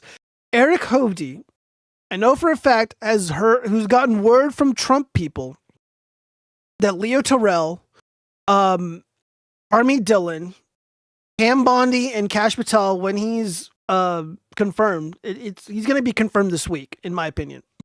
He's going to be confirmed this week. And when they're all confirmed, all of them except for Kash are confirmed. When they're all confirmed, finally, they're going to go after all of these people in Georgia, in Nevada, in Arizona, in Wisconsin, Michigan, Detroit, and New Jersey, and New York, and California. It is going to be a fucking bloodbath. We're going to be at a point in American history where when future candidates or when future nominees are going through the process, they're going to be asked, can you admit that President Trump won the 2020 election? That is how far the pendulum is going to swing in that direction. And it is going to hit us like a ton of bricks. I feel that the rigged elections, as everything that I've said since I've been streaming, it is 1,000 times worse than anybody knows. It is more nefarious than I make it out to be. And dude, it's howdy doody time. We're at the not fucking around anymore time. Trump is, playing hardball with Europe, with Gaza, with Zelensky. and he is completely dismantling the executive government. patriarchy. Well, that's no, he is the patriarchy. He's dismantling the so-called deep state. I don't like using that word. I like using permanent government. I like using regime. I think those are more effective Gio words. doesn't like being super deep into, like insert gay joke here. I don't know. So I think it's gonna completely change the country in ways that, again, when this happens, I don't know what the next day is gonna look like. It's gonna. I mean, people are already pissed about what USAID is doing. Just imagine when even libtards, normie Democrats are like, wow, they really fucked Trump and all these candidates. They rigged Eric Hovde's Senate election. They rigged Carrie Lake's election like 3 or 4 times, and it's gonna get ugly. It's gonna get really bad, and it's gonna be undeniable. And people are going to be seeking remedies. What do you do with Ruben Gallego's U.S. Senate seat? In my opinion, it should just go directly to Carrie Lake. Sad day for her. She didn't get to be a senator for a few months or whatever, or however long, a year, however long this takes. But Gallego can't be the guy. You heard it here, folks. Simpo loves women in Congress. He loves a woman in power. Eric Hovde won, in my opinion. I think Sam Brown won, in my opinion. I bet against Sam Brown, but Trump won Nevada by like 3 or 4 points. Like Nevada, dude, he should have carried Sam Brown, and Sam Brown was winning the majority of the time, and then all of a sudden they magically found all these ballots for the idiot woman. It just happens, Gio. What's your problem with it? I used to work here, so I'll just leave it at that. I know how the game works, man. I know how fucking corrupt the shit is. So I'm just trying to be like a little shithead. No, I like it. I like it. No, you be you, boo. So yeah, it's gonna get interesting, and more importantly, I can't wait to rub it in Pisco's face. I cannot wait. It is gonna be so exciting. Cannot wait to rub your balls in his face. Yeah, I will. Zombie Bomb, do it not in a live stream. Okay, yeah, I can do it not on a live stream. I actually do want to do some firearm related videos. Again, I'm doing something. I'm not going to talk about it on the show or the stream. Very few people know what's going on. But after this month, after like 10 days, I should be free to start engaging in content again, doing the content that I want to do. Raise the volume on the video. Dude, I have the volume raised all the way up. I'm sorry, AC. He's very quiet. Not going to comment on the pronouns your women use. There's never a bloodbath. Don't bother going. I don't know what you mean by that. You need 2 Koreans for that. Geo is a masochist confirmed, I guess. All right, let's move on. Whoop. Let's see. Oh, dude, I'm not going to watch all this. Democrat freaks out. Whatever. I'm kind of sick of this. Move on. All right, so modern day debates. I alluded to this earlier. Dude, look how mad Tiny is. So Tiny is streaming. He's watching his boy Pisco. Pisco apparently disavowed him for all the scandalous things that Tiny did.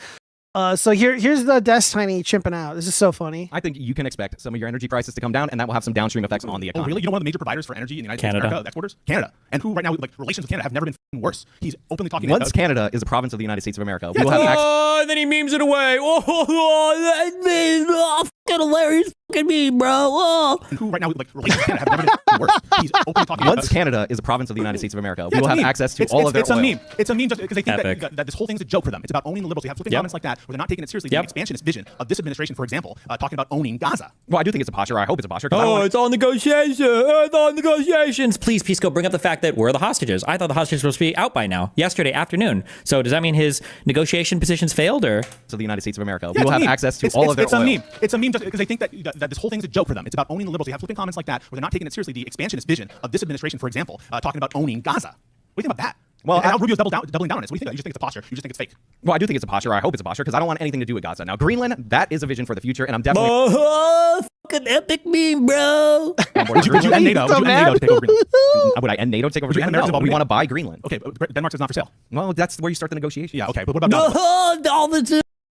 Damn, he's eating a few pies this week. Zombie Bomb. Yeah, when I spoke with Pisco, he looked very differently.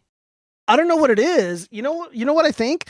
I think Pisco got a lot of that USAID money. he got a lot of that Destiny money, and you know what I say, like, when you're like, you get fat when Use you're your rich. words. Yes. Like money makes you fat. Is what I meant to say. Money makes you fat, and you know, I don't know. He's eating really good.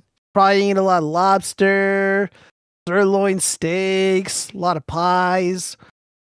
Speaking Yeah, of good for eating Pisco. good, thanks to Zombie Bomb's, Cash App, I'm gonna go to like Denny's at midnight and just like fucking Dude, if you were in Vegas, bro, I would totally go with you. And we would just drink. We would go to the one on the strip so we can drink beers while eating Denny's. Because there's only like one Denny's on the Vegas Strip that actually serves alcohol. Dude, Denny's actually sounds pretty damn bomb. But the thing with like Denny's food is like it's so filling. Like I get really sleepy afterwards. Bro, it just Denny knocks like me out. 3 a.m. Denny's kicks ass when you don't have someone like telling you, "Oh, he actually sucks ass." Right? It's like, fuck off. I like it. Yeah, dude. Denny's is not just obviously, a restaurant. It's an institution. Okay, like I'm just sick of these douchebag elitists thinking they're better than everybody else because they don't eat at Denny's. I eat at Denny's. I think it's fucking delicious. It's American and it's awesome. Like, and it's tasty. where else can you get like a burger and some seasoned fries at 3 a.m.? Dude, their seasoned fries out of this world. Out of this world. Exactly. Dude, the second to that would probably be Rallies.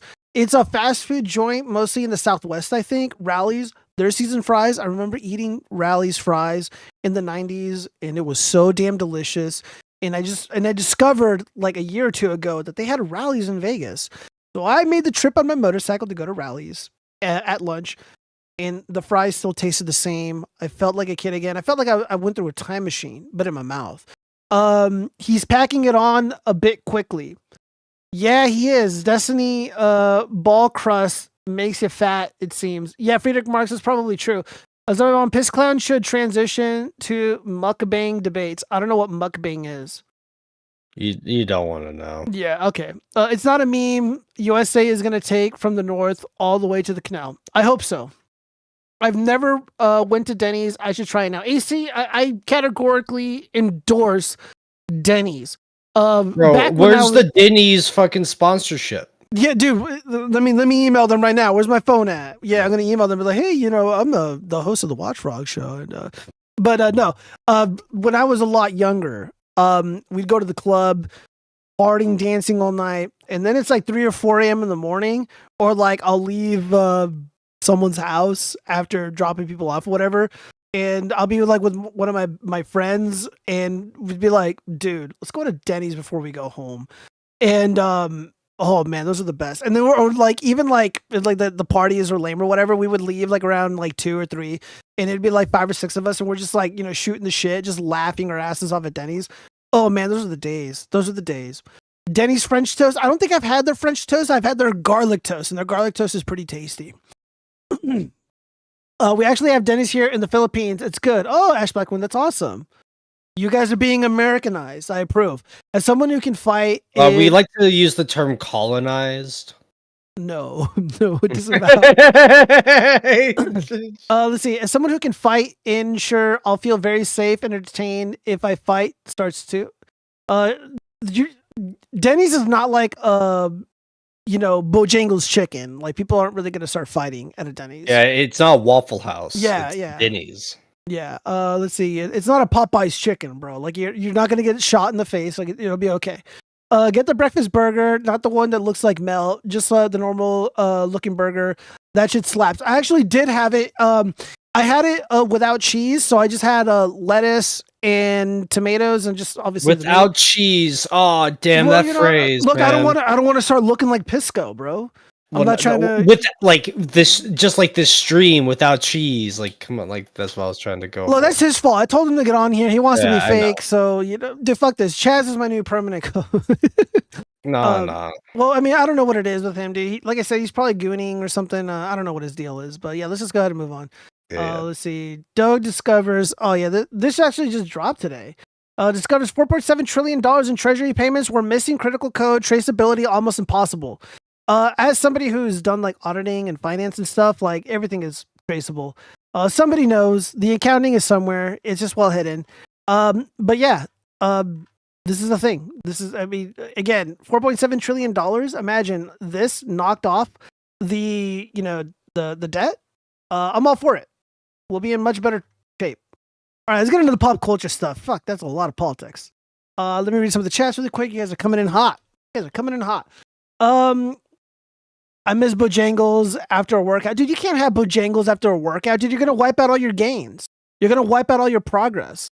I miss Waffle House back when it was white trash, that raise hell in there.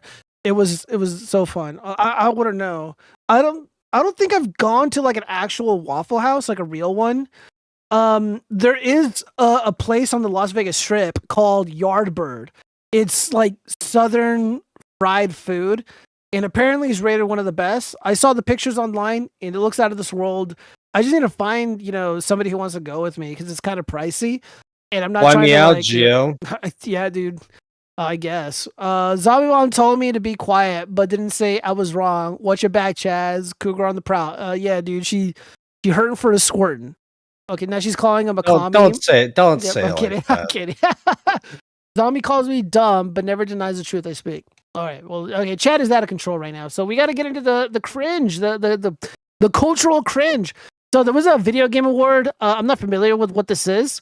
Your average modern area video game award show experience. So I haven't seen this. Chaz, have you seen this? Do you recognize this? No, I All right, well- haven't seen this. All right. Well, prepare. It's only 50 seconds long. Let's go. My favorite games, Diablo 4 Vessel of Hatred is nominated for Online Game of the Year.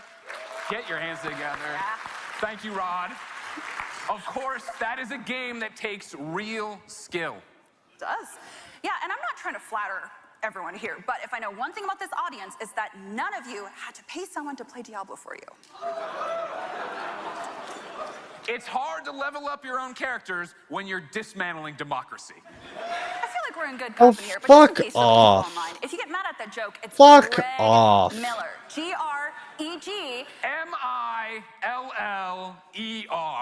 Fuck Elon Musk and fuck Donald Trump.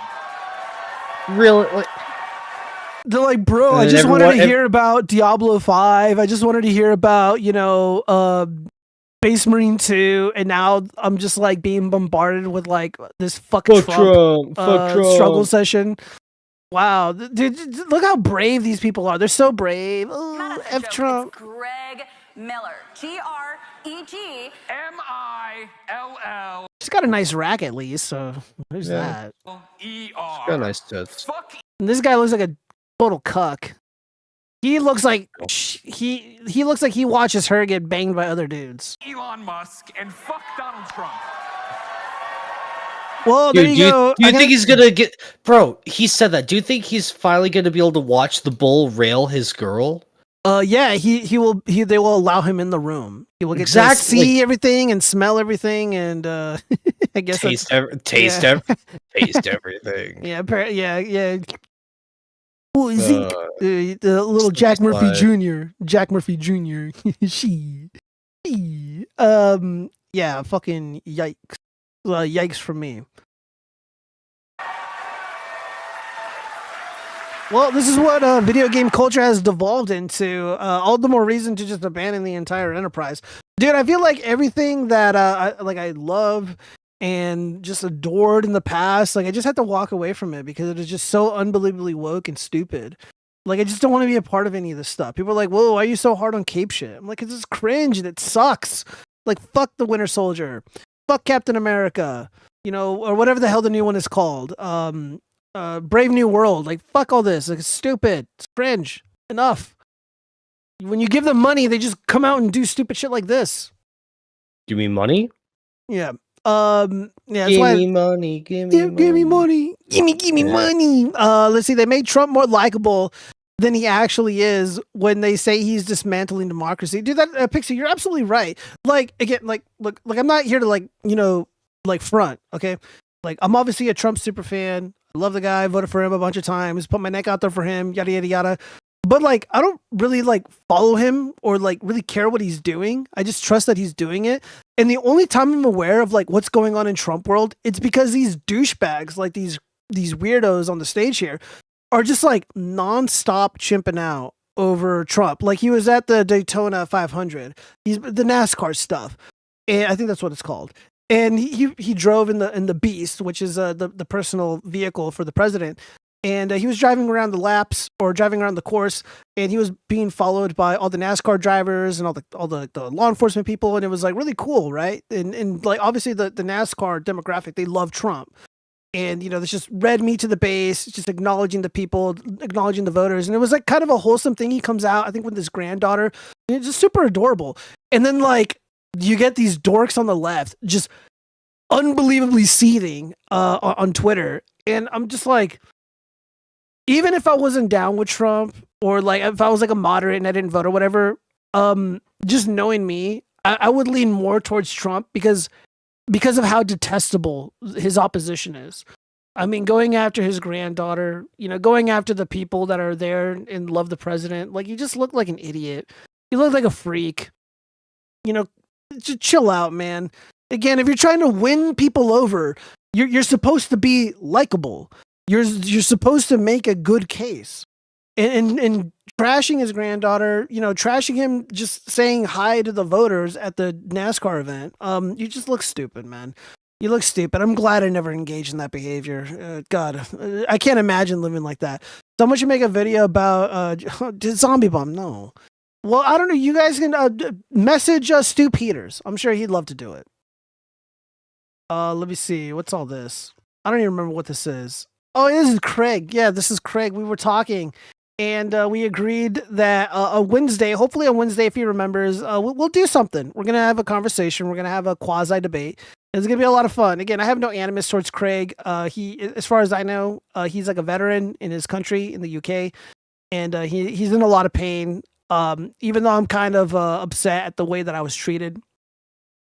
I hope that whatever is going on with his body, it gets better.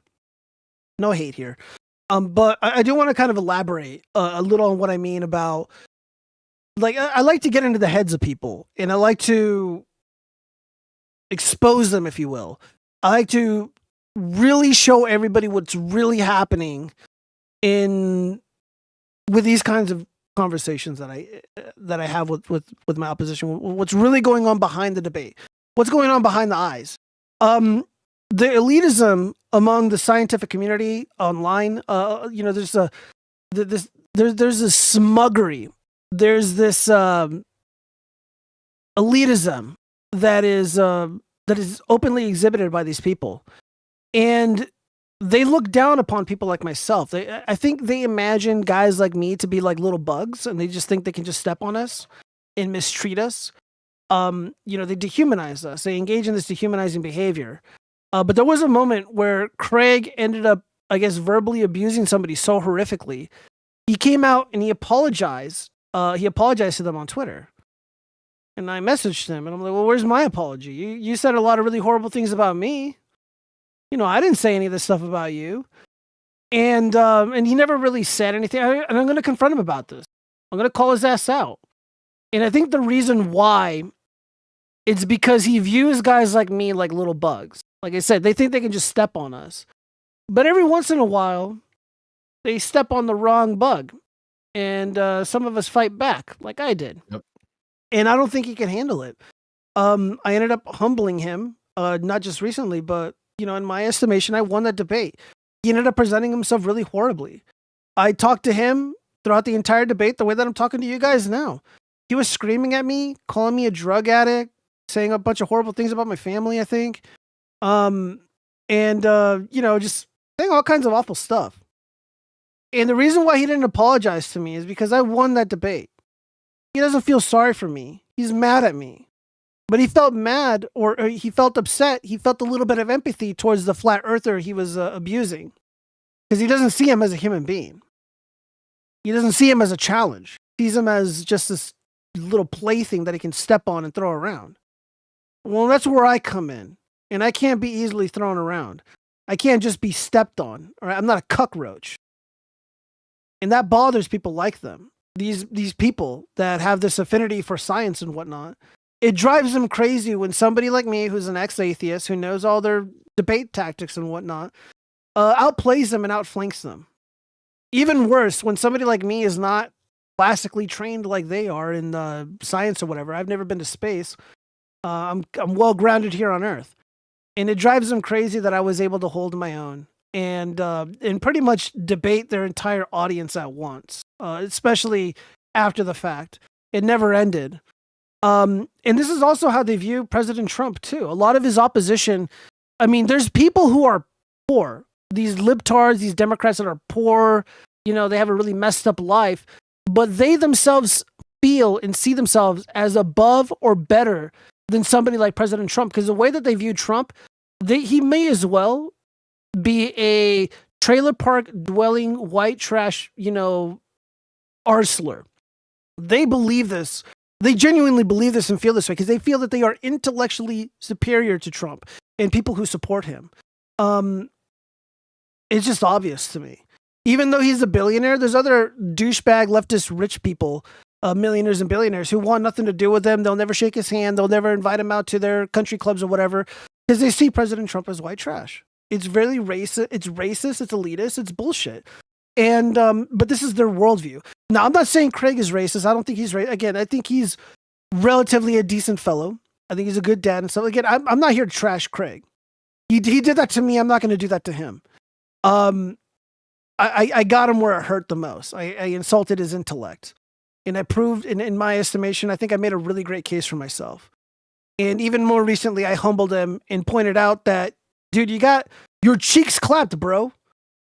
You're in the arena of ideas. And you go in using words that you don't know. That's like going into a fight with a weapon you've never used. You didn't read the manual or whatever, and then you get your ass handed to you. You go in unprepared. Guys like Andrew Wilson will eat you alive. Luckily, Andrew Wilson is pure class, so he was a lot. I would have been nice about it too, but imagine if he was debating Chronic, dude. Chronic would just obliterate him. No, there would be nothing left. Because Chronic is not a nice guy. And I don't blame him for it either. Like, some of these guys need to get fucking humbled. I'm a softie, man. I don't like hurting people's feelings. And, this is the reality, guys. So, who knows what's going to happen on Wednesday? It's going to be great. They made Trump more like... I read that. This is why we don't like... I'm not reading all that K6. Jesus Christ. Jiggle, jiggle, jiggle, slippy slide. I know, right? Someone should make a video game... No. He was probably a part of the Seminole Order, along with JD Vance. I don't know if JD Vance is a part of the Seminole Order. I hope not. Maybe I'll get an opportunity to ask. I feel like JD Vance is too smart for that. I'll have to double check that. I don't know who he is. I want you to do that one. Use the puppets. I mentioned Trump signing the plastic straw executive order to my bro. It's something we both agreed before, but instead of laughing, he just lost his shit. I love him, but he is hopeless. Full-blown TDS. Ash Blackwin, what you can do is just be patient. And you can promote Trump's goodwill by being a good person, by being a conduit, if you will, like an ambassador for Trump, if you will. I think that's more accurate. I never questioned the moon landing until Black Space Guy said it was cheaper to go to the moon than fake it. Yeah, Friedrich Marx, that's a good point. 100% agree with you. Trump never said the moon landing was real. Let's see. I can throw you around and step on you. Let me prove it. Send me your address. I'll be the guy in a Speedo and baby oil in front of your home. Well, now I can't defend myself because you'll be too slippery. AC knows one of the two ways to win a fight versus non-white. AC confirmed white. I saw that Yankee Gimp being all smug at you on Twitter. I think he's still pretty sure he won. I don't think he's a Yankee. I don't think he's a Yankee. Doodle dandy. They can be. I know Pisco feels kind of smug about it. Just go tell your buddy you're an ambassador for Trump.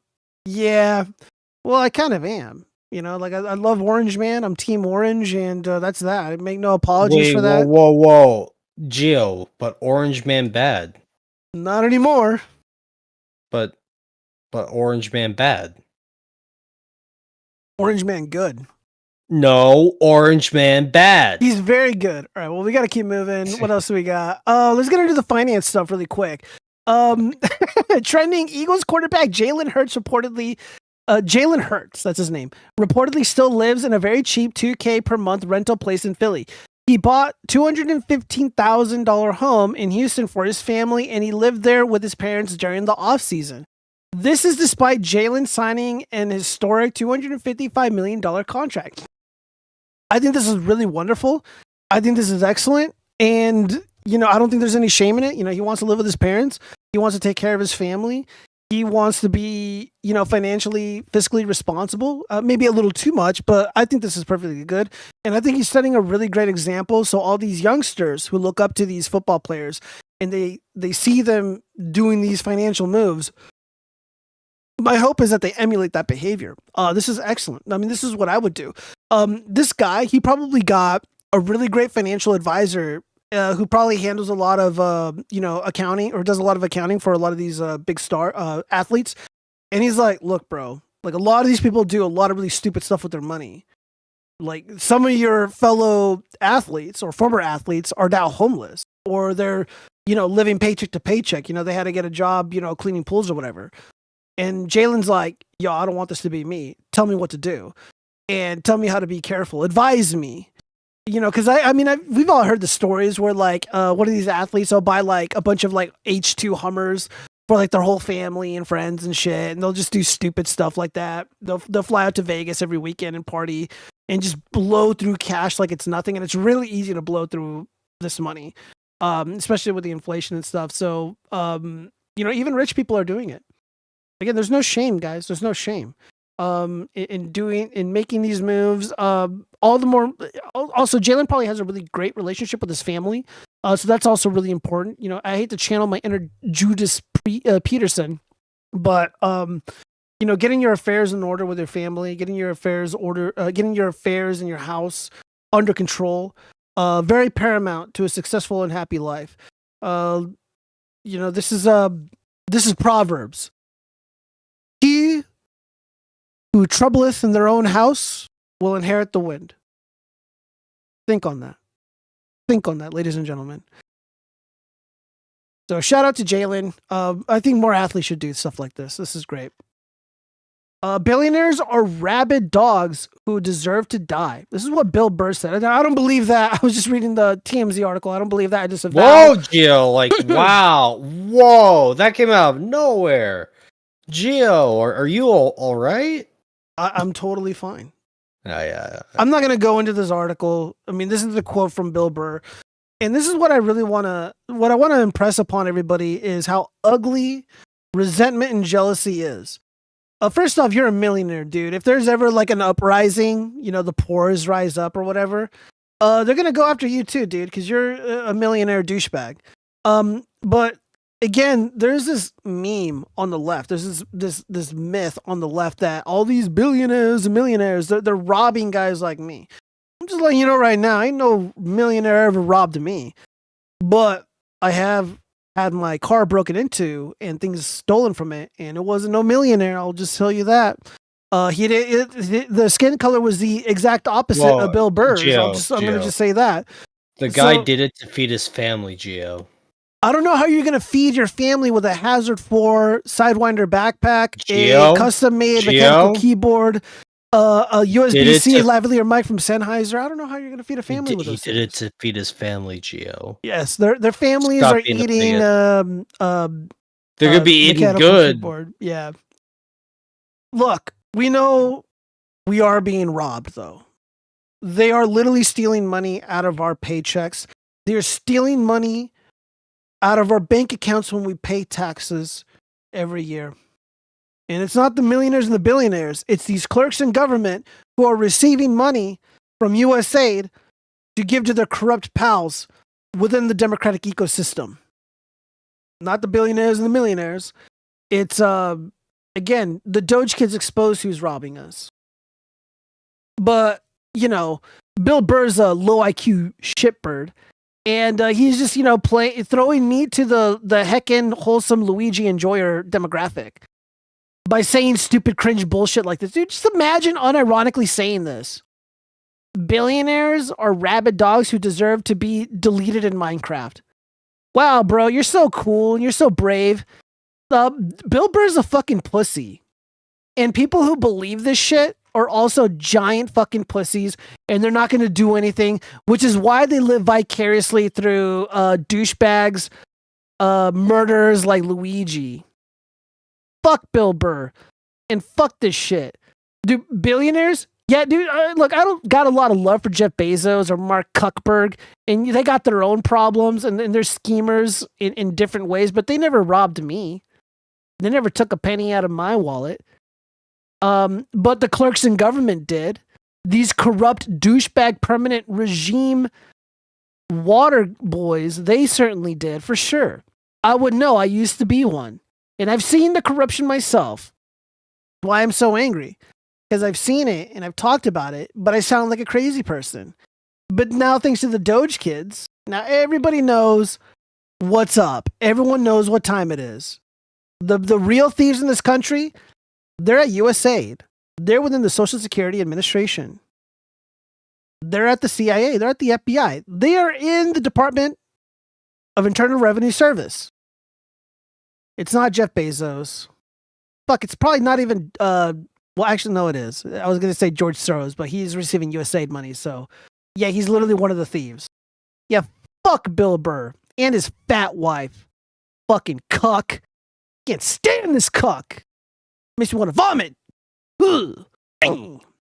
What do you think, Chaz? I mean, do you agree with this? Are you a Luigi enjoyer or what? No, I just... Manic uploaded a video just kind of like talk about some like how our culture is like falling apart, and he brought up how people are celebrating Luigi killing the CEO.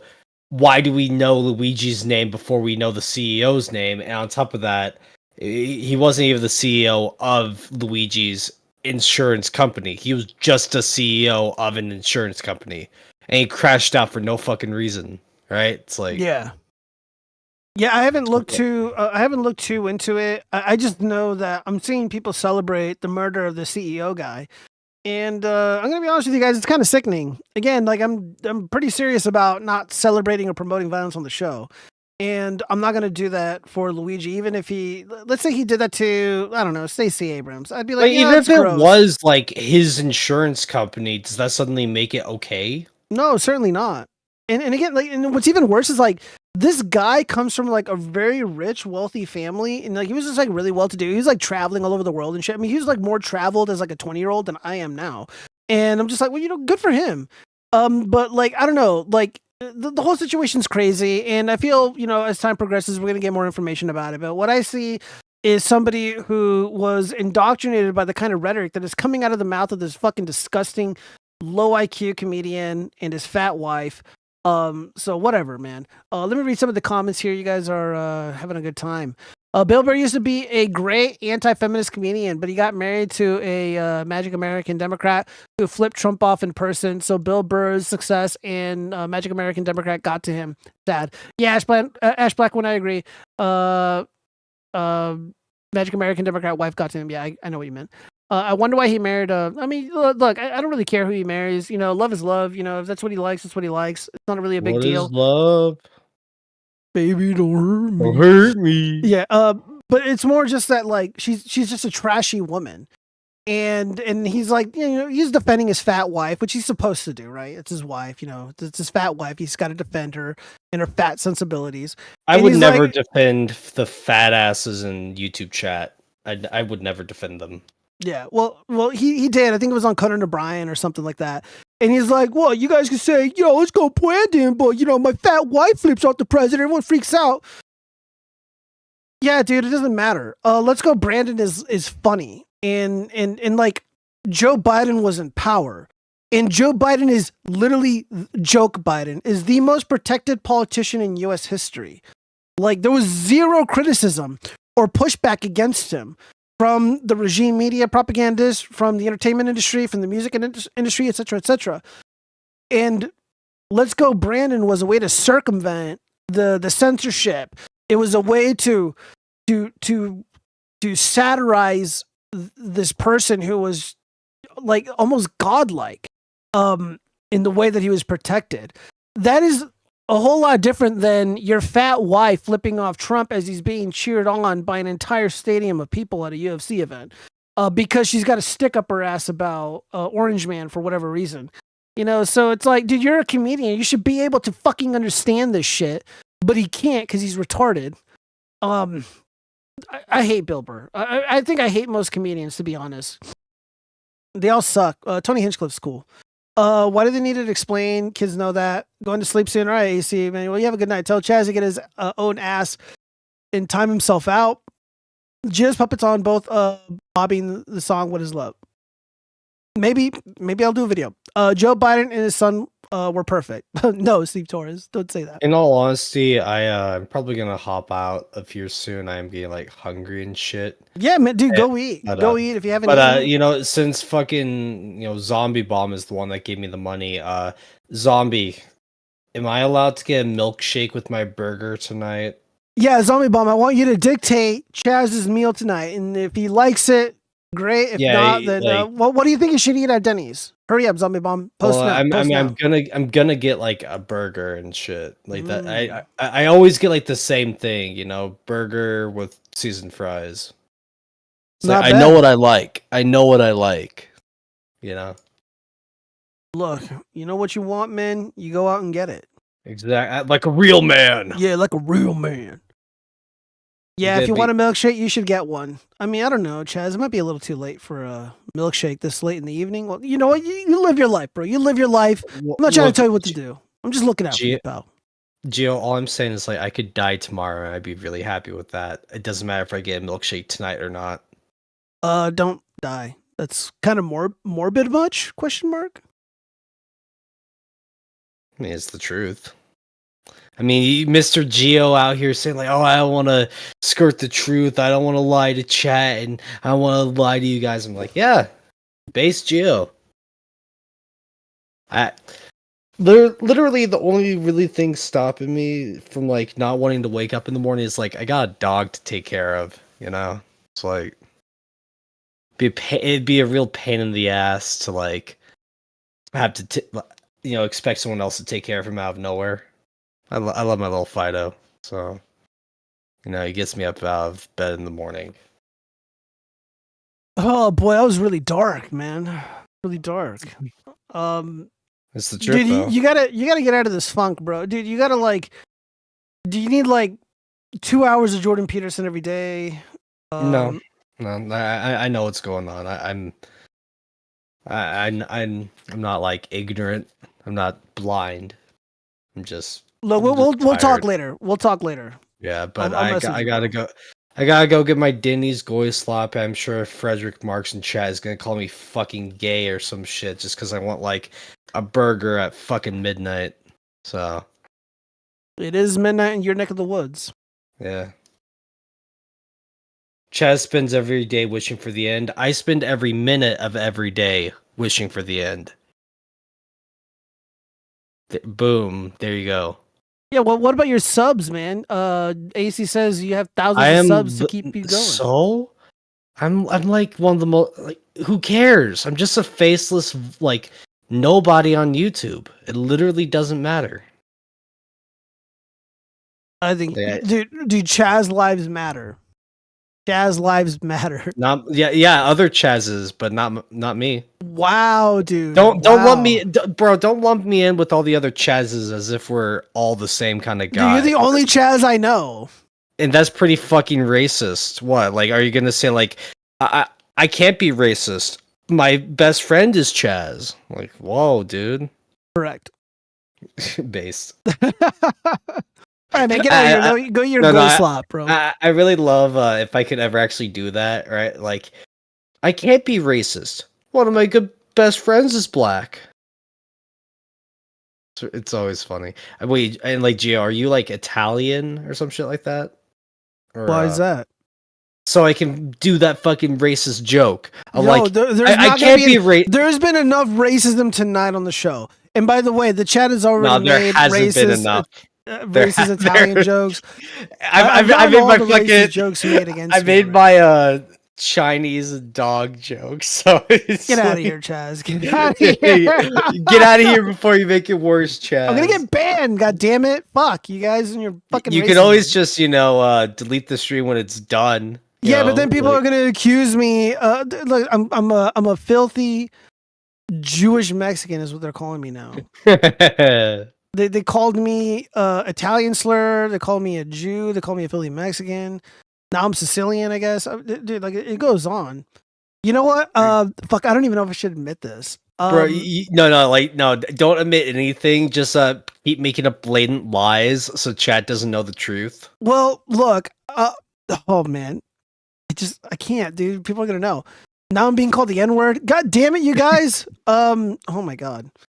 When I think you can look it up on my Steam account, but I had a username, and it was I'm not gonna say it, Bro, man. no, like, yeah, dude, don't give chat any extra ammo, dude. Dude, the chat will have so much ammo, it would be horrifying. It'd be like D-Day, man. It would like, almost just be not career non-stop ending. firing. Yeah. It would almost be career ending. I mean, at this point, you're hyping it up as like a very big, like it'd be almost career ending. It's not even like, like the what was it? I think it was like Missy Elliott, Roger Stone. Like that was pretty funny. Or Ron Paula Abdul-Jabbar. That was pretty funny. But I'll just say this: like if Stu Peters read that, him and all his goons would come after me. That's how. Stu Peters, more like stupid.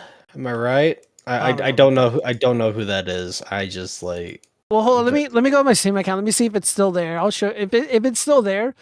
Let me see. I go to my profile and I should be able to see my previous names. No, it's not up there. Here, I'll just. Let me see. Is there anything incriminating on here before I show this shit? No. Here. How do I put this up on the screen? Yeah, because you can look at people's. Oh shit, that's my OBS. What the fuck? Oh, here we go. I don't know. Wow, dude, this is so stupid. Yeah, you guys should be able to see right there. My usernames. Like, why? What do you like? Oh, I thought it was gonna have older ones in there. But it doesn't. Harlem Shake YOLO. Yeah, Harlem Shake YOLO. I think that one's my favorite just because of how like out of nowhere it is. The extra YOLO. It's so dumb. Yeah, Harlem Shake YOLO 420. Imagine playing a fucking shooter game and it's like you were killed by Harlem Shake YOLO 20. I'd be fucking pissed. Yeah, it's yeah, it was pretty bad. Let's see, Steve Torres. I'll talk to you later, Gio. I love you, buddy. Feel better, man. Feel better. You know, me and Chronic are worried about you, dude. I'm just gonna be honest. I probably won't feel better tomorrow morning, but it is what it is. Well, just in general, we're worried about you, and don't be. You guys got enough shit to worry about without me. That's not the point. Chaz, people, before you leave, just know that people fucking care about you. They give a shit about you. Like, I know. I'm just saying. It's like you can give a shit, but just like don't give too much of a shit, right? It's like, all right, man. Like that's just all right. We'll leave it at that. Yeah. Good night, buddy. Enjoy your goy slop. Oh, dude, I'm going to enjoy it. Zombie told me I can get a milkshake because I've been a good boy. Yeah. Denny's milkshakes brings Chaz to the yard. Zombies milkshake. No, I didn't say zombies milkshake. Well, I know. That's what I said. I'm just trying to be disavow. Yeah, we don't rizz up YouTube chat. Yeah, I can't. That crosses a boundary. That crosses the line, you know? Yeah. All right. Well, so you are going to like, if this debate thing happens like on Wednesday. Yeah, I'm free. I'm free most of Wednesday, and I told him like, dude, I'm ready, man. Let's set it up because I don't know if he's gonna be back in the UK or not, so we'll have to coordinate around that. But I'm amenable. So if it happens, it happens. So Gio, on Wednesday, you're gonna. I hope you won't be disappointed in me, but my grandma sent me a text saying how my grandfather, a brother of mine, and me, we're all gonna go see like the new Captain America movie. So I'm like, Grandma wants to go watch a movie with me. I'm not gonna say no. Don't. Just spend time with your family. Be with your family. So don't roast me if I say I think the movie is just fine. But like it's Marvel Goy Slop. I'm gonna pirate the movie, and when I get my hands on it, I'll do one of my amazing reviews for you guys to chimp out at. Dude, chat loves your reviews, man. They love you. They love your takes. Gio has the best takes ever. Chat loves them. Literally every single thing you've ever said has always just been true, 100%. Dude, they get so fucking mad, bro. I don't know why. Chat just people just really fucking hate you, man. It's so funny. Dude, like, I think the Joker shit, like, really freaked him out. No, it's like the ice you and just stuff have a- really freaked him out. Like, you just have a basic, like, yeah, I don't like this movie kind of take, and chat just says, like, how dare L.O. cringe takes! They get out the pitchforks and, like, get his ass! Get his ass!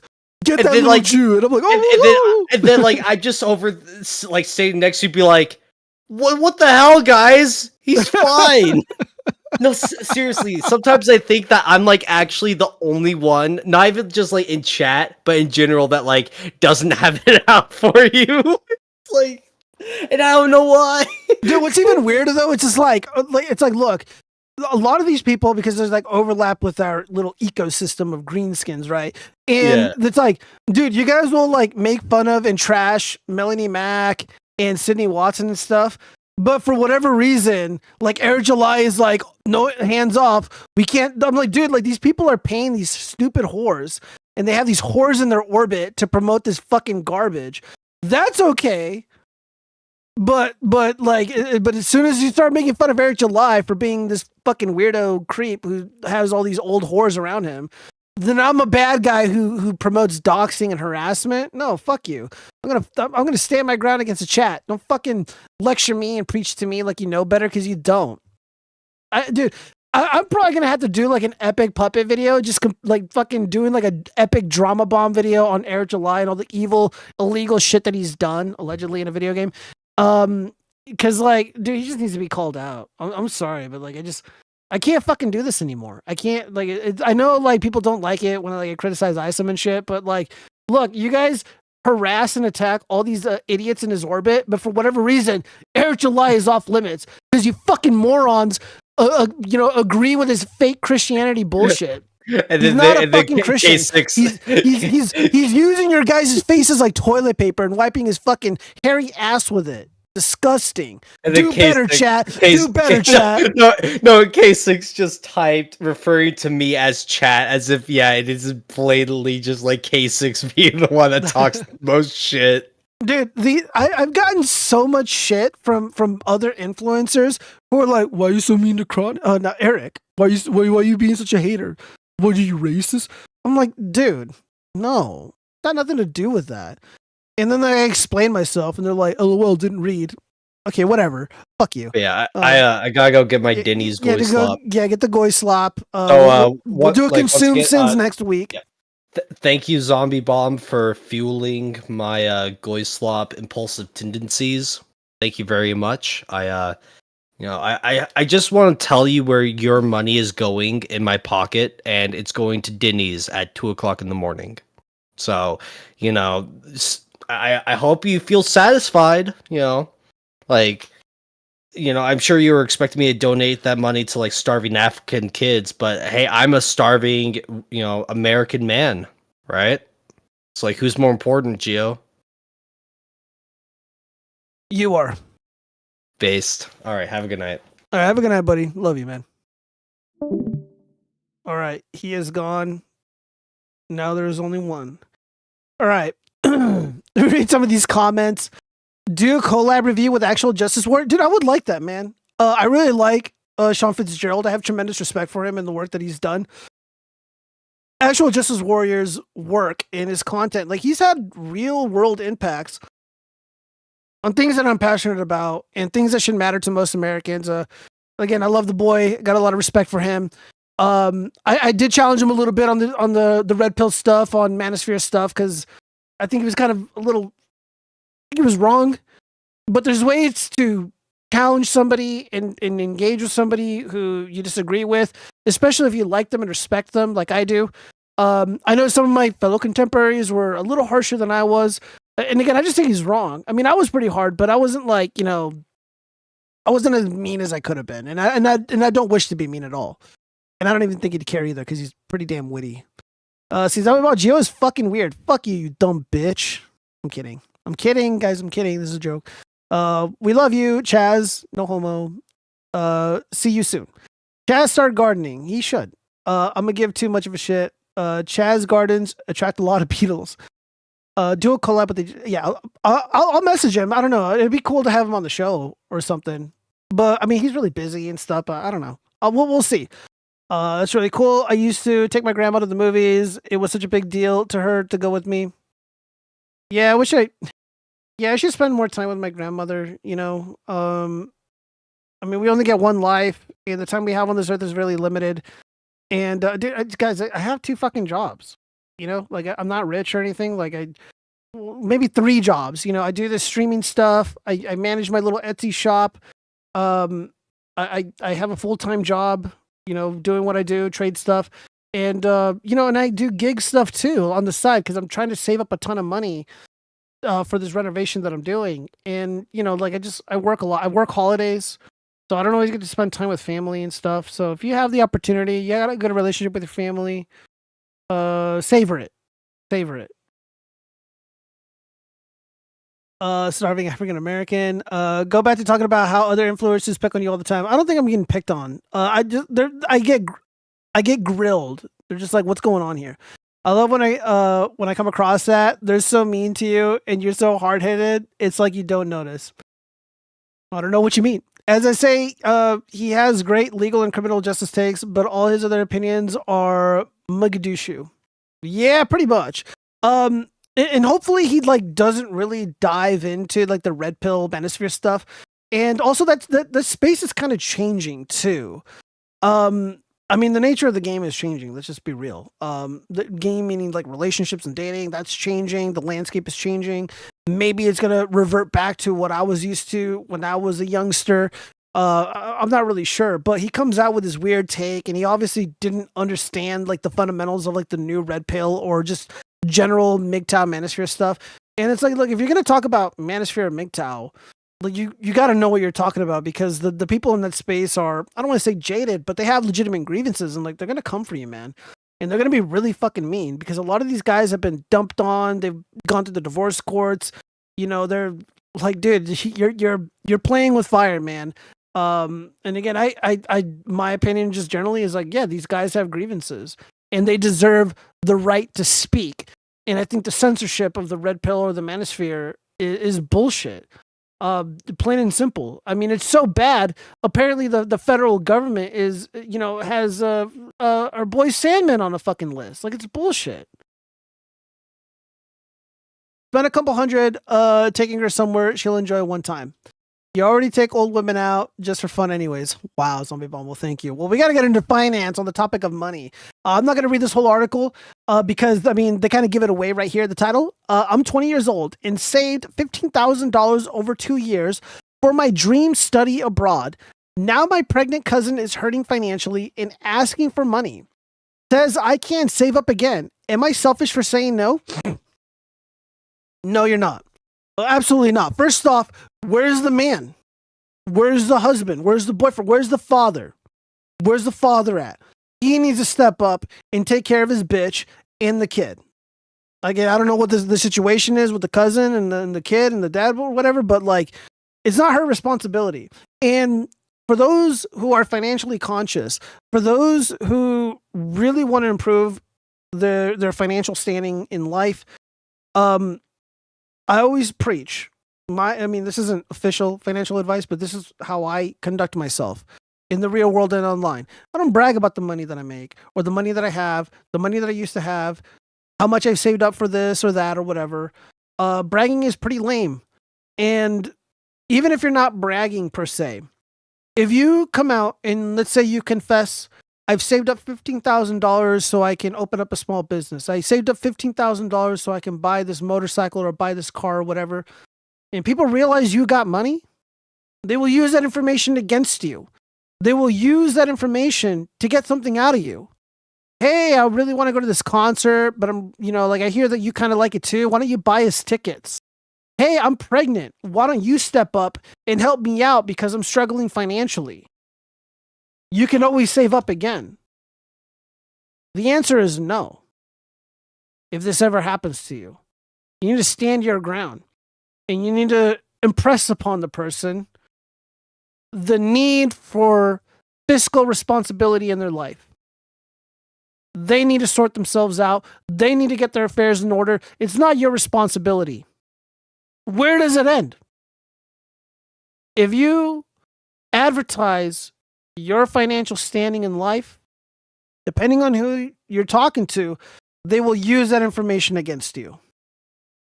Oh, come on, man. I know what kind of money you got, bro. Help a brother out, man. Give me $20 here, give me $20 there.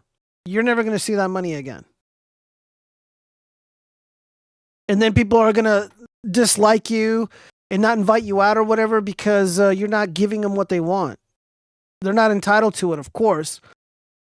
So don't put yourself in that position.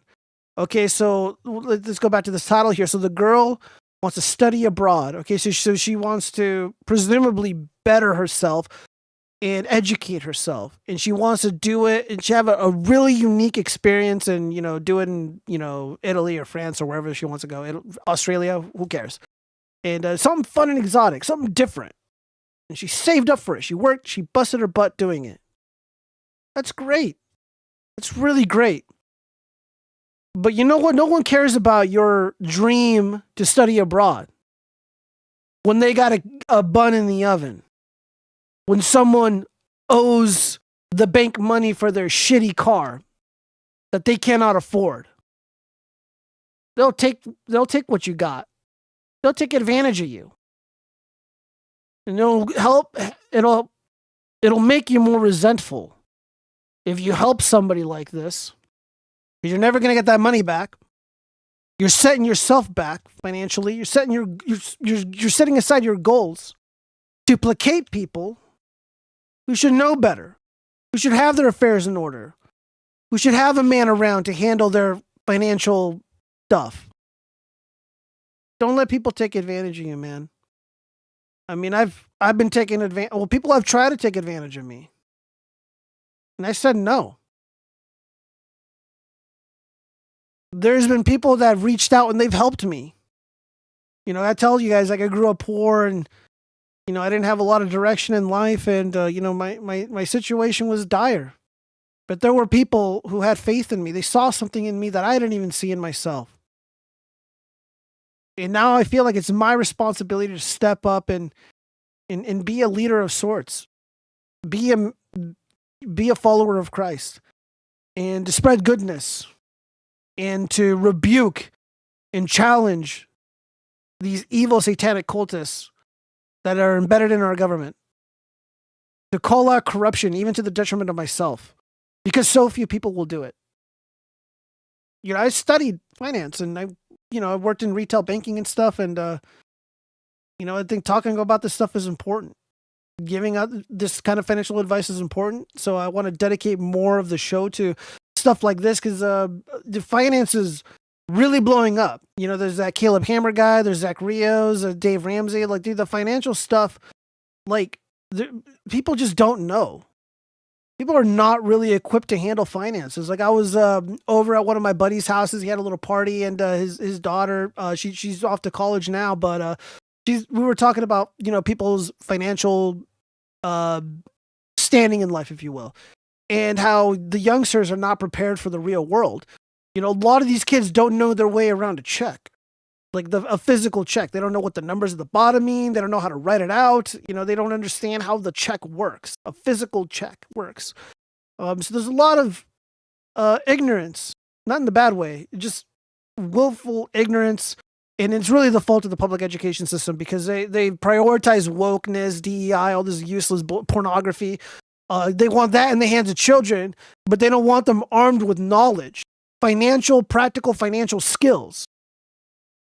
And that's what's happening here. So this girl, she's got some financial chops, saving up $15K in 2 years. I mean, I don't know, maybe that's not a lot of money. But you're a 20-year-old with $15,000. So at the age of 18, she's saving up money. So now she's 20 with $15K. I mean, personally, I wouldn't go study abroad. It sounds like a waste of fucking time and money, but that's just me. But this is what she wants to do, and she busted her butt for it. She wasn't ready for her family to come after her. Why don't you help your cousin out and give her some money? you know, the cousin and her immediate family members are going to go after the girl too. Because the girl wasn't careful in safeguarding this information about her financial standing. She's in the green, north of $15,000. And now somebody wants to take it from her, and they're going to shame her for it.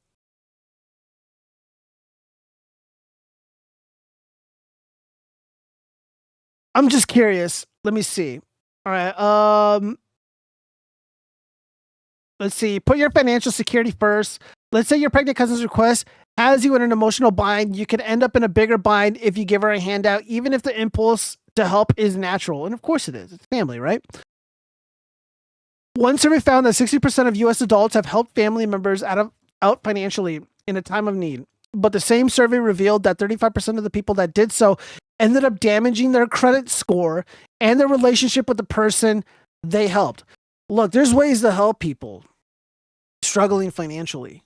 Having a baby, there's resources available for a pregnant cousin over here. You don't have to destroy your life or set yourself back to make a difference in her life. And again, where's the father? There's too many variables here. Me being the guy that I am, I'd ask all kinds of questions. Where's the father? Do you got a job? How much do you have saved up? Let me see your recent transactions.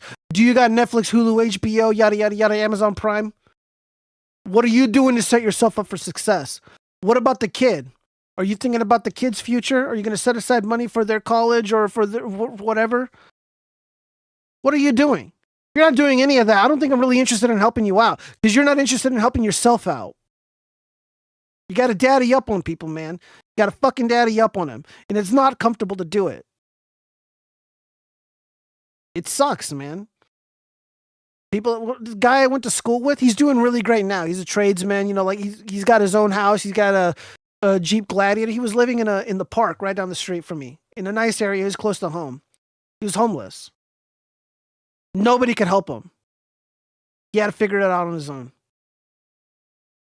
Also, you know, he's a man, so yeah, guys like us are just on our own. No one's coming to save us.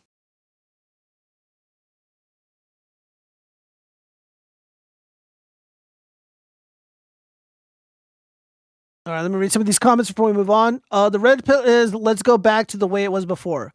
Probably. Well, the red pill can mean quite a few things. There's the red pill in like the manosphere dating relationship sense. And then there's the red pill in the more naturalistic sense. So the red pill springs forth from the Matrix movie from 1999. And essentially, you take the blue pill, you go back to sleep, living in a fantasy. You take the red pill, you see the world for how it really is. So that's really what the red pill is, just seeing the world for how it really is. But then there's the relationship, dating, romance aspect of it, which we're not going to get into. So it has multiple meanings. Those are the two main ones, though. Yeah, never tell people about your money. Suddenly they behave like jackals that expect you to be the guy to pay for them to exist. Buckaroo, 100%. Do not affiliate with non-believers. Well, Steve Torres, they deserve to be helped. They deserve to be saved. I was once a militant atheist, and I lived a bad life. I was a bad dude.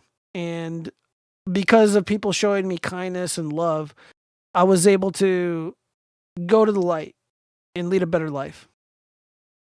I hear Florida school programs are including bank enrollment and such. Oh, that's great. What is bank enrollment? But I have been listening. Like learning how to open a bank account. Instead of throwing your money away to college. It's just so easy. I couldn't figure out how that's a class. I don't know if bank enrollment is the exact name of it. How I would what I would call it is like basic financial or practical financial applications, or like consumer financial applications, something practical, something like that. And basically, teaching the youngsters, these young students, how a banking product works, how to, know your way around a check, how to open up a bank account, what's required, what are your responsibilities to this checking account, what protections are afforded to you, how to manage your money, what does, what is compound interest? Like all this is really important stuff to know. I didn't learn any of this when I was in high school. Didn't exist, but it should. So Florida is trending in the right direction. So kudos to the Florida legislature and I guess Governor Ron DeSantis for spearheading that. Very important. New Yorkers are rushing to buy Kendrick Lamar's $1,200 Super Bowl flare jeans or just try them on in Celine stores.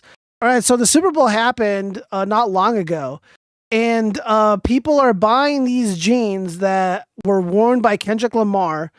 I'm going to be honest with you guys. I didn't know it was possible to sell jeans that are $1,200. That's a lot of money for a pair of jeans. I'm sure chat's going to roast me for it, but I have two pairs of jeans. Both were $200. They were from Diesel. So, I mean, like, I'm all about, like, I love me some good fashion, but there's a point where it becomes too stupid. I mean, $1,200. This is like literally like someone's rent. I mean, I kind of dig the jeans. This is very 1970s-esque bell bottoms. So for the audio only listeners, these Kendrick Lamar jeans, these look like we got a slim fit and a very exaggerated taper here. And the bottom, much like the jeans that I have, they drag on the floor. You can get something very close to this for less than $100. Levi's actually, they might sell slim fit boot cut jeans. Well, you'll essentially get the very similar effect. But man, this is an epic consume sense. This is unbelievably embarrassing. Yeah, so here's Kendrick Lamar wearing them. His look a little bit more exaggerated though. So this might be a different style because this looks more slim fit and this looks more straight legged, to be honest. So look at these bell bottoms. Oh God. I don't know, guys. What do you think? Would you wear these jeans? Yeah, yes or no? I want gorilla emojis in the chat if you would wear these jeans. Dude, I kind of dig the style, man. I think Kendrick Lamar is bringing back bootcut jeans. Not a bad idea. I think these are kind of cool. I don't know if I would enjoy wearing these on a motorcycle because I would be stopping at a stoplight or whatever. And the bottom of my jeans would just be dragging on the floor, getting like oil grease and all this nasty stuff on the road. And I don't know. Not really a fan. Let me read some of these comments here. It's just easy to walk in a band and pull out disavow. Why did you choose to fact the 5% AK, the players, and not the good men? I blame single mothers. It's mostly their fault, not our problems. Ash Blackwood, I don't know what you just said. There was sewing, then there was cooking classes, and then the life skills, all in home ec department. You could take one or all of them. Yeah, I think we did have home ec. I didn't know too much about it. I think at one point, I think the majority of my classes or the schools that I went to, because I got bounced around a lot because I moved and I've been kicked out of a few schools. Like we didn't, like they phased them out. Oh, and I guess the jobs program was in home ec too. I just got a job by myself without that. Oh, that's interesting. Ash Blackwood, I love jeans. It is my dream to own a good Japanese brand jean. I heard they are designed for combat. I'm all about the comfort, but they are expensive as fuck. Throw me a brand. I want to know. Jeans are gross. Jeans are gross. I just walk around in shorts all day. Oh, dude, it's trashy, bro. Dude, guys wearing shorts in public, it's kind of like women wearing sweatpants in public. Come on, do better. All right, let's move on.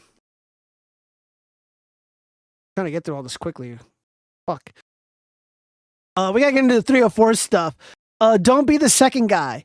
So Andrea Gull, she's on a plane with Dan Bilzerian. He probably had his way with her because usually he does that. And now she's settled down, and oh my God, does she look older? Oh man, look how young and youthful she looks over here on the left. And then over here, she's on the right. She's got a husband, a dog, and a little girl. Oh no. Oh no. Oh no. Dude, I couldn't do it, man. I couldn't do it.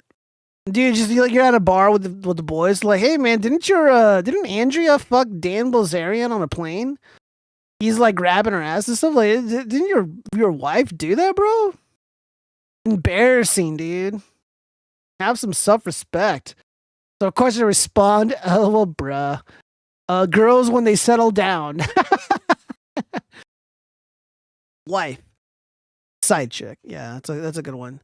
She still got Chad at the end. Women always win. Most dudes couldn't ever even be the second guy. LOL. But absolutely brutal. Dude, no. I would not date her. I wouldn't take her seriously, and I certainly wouldn't give her a kid or a dog. No thanks. Sad, man, because this is super common now. Get ran through in your 20s and settle down and trap a man. Our grandparents got no idea what we had to deal with, laughing my ass off. Yeah, it's true. Sucks out there. This is why if girls say they've been on yachts or jets, run. That bitch didn't get there herself. She had to ride dick to touch that status. Laughing my ass off. A bunch of cucks out there not knowing whether your girl or wife is a whore for someone other than you. Heart. Yeah, I mean there are signs. If she's like, I love to travel.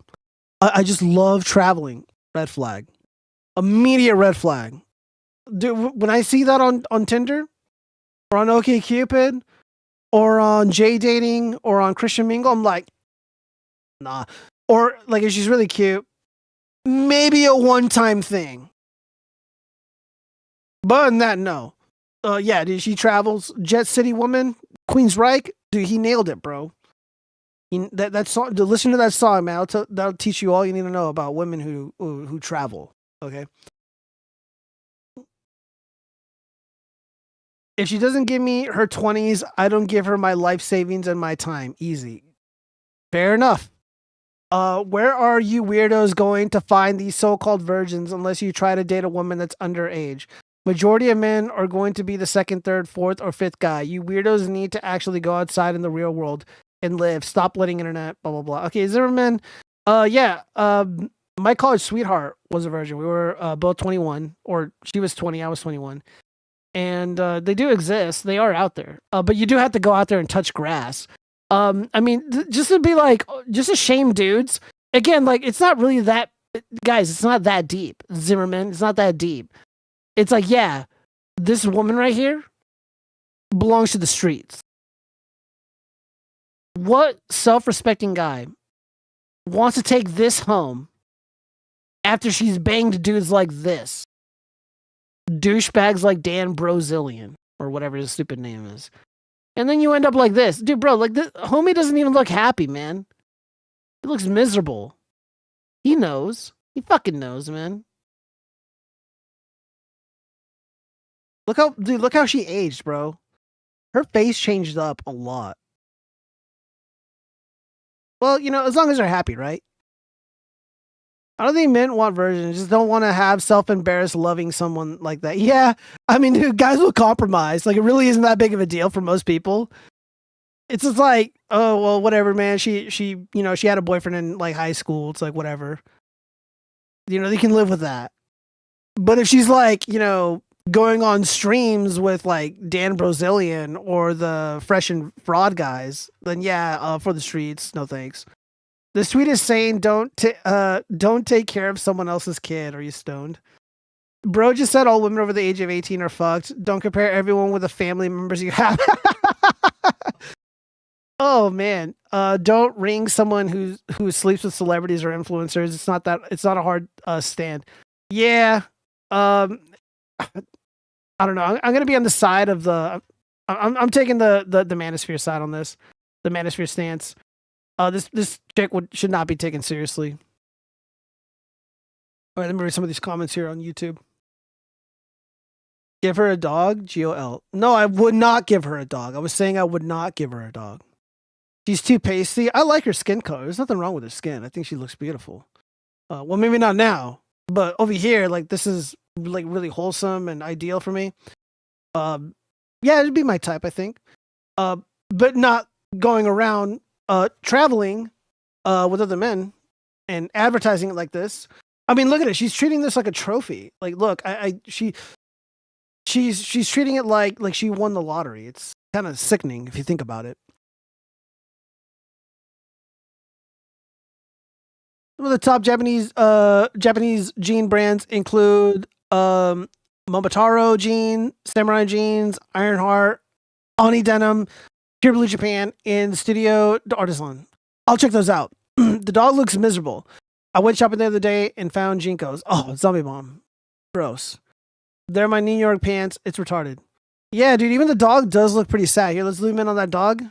Let's see what the dog, yeah, even the dog's like, bro, I've heard the fights, man. He's brought it up.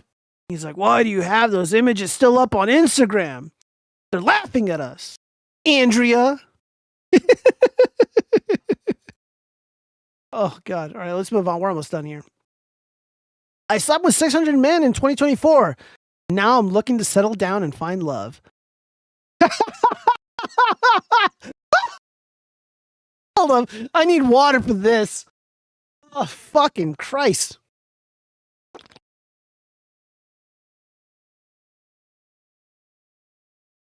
Look at this fucking disgusting woman. Jesus Christ. Again, like, all right, guys, so the rule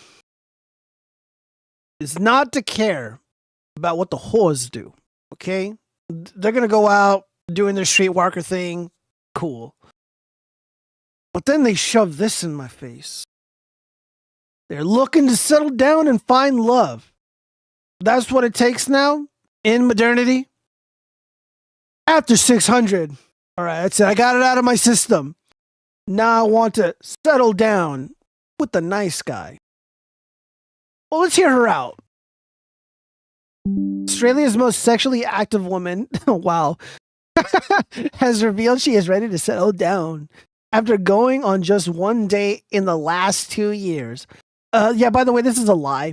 She's probably been taken out by plenty of men. Annie Knight is known for her sex challenges, such as her bid to sleep with 600 people in 2024. In 2025, she's aiming to sleep with 1,000 people, with half being virgins.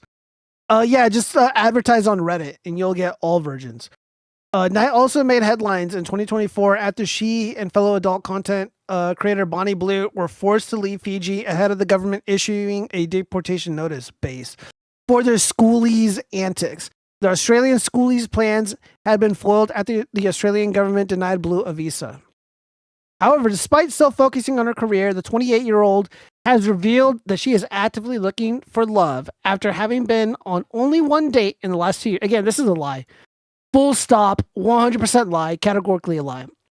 I'm looking for someone loyal, non-judgmental, accepting of my job, someone who makes me laugh. Looks aren't as important, but obviously I need to be physically attracted to them, Knight told News. I think now is the right time because I set myself up. I'm still doing my challenges, but I'm 28 and I have this amazing life and I'd love to have someone to share it with. I'm also a lot more confident than I was 2 years ago. And I have really discovered myself in this journey. And so I feel ready to give love to someone. Dude, so after getting banged by 600 dudes, probably double that, right? By 1,200 dudes. Now she's I just had to fuck all these guys so I can find myself. I'm ready to embark on my real journey, not my fucking cock scavenger hunt. Knight recently went on her first date in 2 years, saying her last date with a well-known Australian actor didn't pan out. Yeah, because once he realized, so a successful Australian actor, man, probably handsome, probably good looking, probably a little bit of money in the bank, and there's no need whatsoever to waste your time with a woman like this. You have options, actor bro. You have options. You have self-respect. You have a reputation to uphold. You want to be seen as, the handsome, respectable actor stud guy. But if you're seen with this woman, now you're going to be seen as a pathetic cuck simp. This time she went out with a real estate agent. Oh, yeah. She said she hated to add to the stereotype, but labeled the man a whore. I think that's what I don't know what this W word is. He thought he was so self-important. He talked about himself the whole time. He was not interested in hearing about me at all, she said. Yeah, because you're just an object to be used. He doesn't care about you. He knows what you do. You're a loser. You're a low-quality woman who has experienced more men in the bedroom than the majority of women on the planet ever will in their entire life. In a single day? I think that's what the challenge was. He just wants to experience that too. It's just gonna be a joke for him and his buddies. However, she said every date she has been on in the last 4 years has seemed supportive of her line of work until they ghost her. Yeah, so they basically pump and dump. Classic. Yeah. I literally can't believe how many bad experiences I've had with dating. Like the guy who expected me to pay because I earned more money than him. Yeah. He's going to use you up in the bedroom and he's going to expect you to pay because you're rich and you flaunt your wealth. What did I say earlier about your wealth, guys? About the money that you got? If you advertise it to people, they're just going to use it against you. And of course, they use it against her. Dude, imagine, you're a low quality woman. You don't get to choose. You take what you can get, lady. Knight said even asking to split the bill on a first date is a loser move, and people should take her to get ice cream if they can't afford dinner. Sweetheart, it's not about being able to afford dinner. Are you worth the dinner? I'm going to be honest with you guys. I wouldn't take her to Applebee's. And I love Applebee's. And if we did go, I'd make her pay. However, she said the real estate agent wanted to see her again. It was likely because she is a good listener. No, that's not it. I listened to him the whole time and didn't interrupt him, which I'm sure he loved, she said. I'm sure other girls would have interrupted him and left because it was basically just a monologue. He was also getting ready for another date with a super chill dude who gave Brian Bay vibes. I don't know who that is. Knight said she wasn't discounting people based on their vibe or profession and wanted to keep an open mind while dating. Okay, so that's basically, again, like, you're not a serious person. You're not a serious woman. So you're on a date with this guy, and you were also getting ready for another date with a super chill dude. The chill guy meme. Unbelievable. No, women like this are a waste of time. This is hilarious.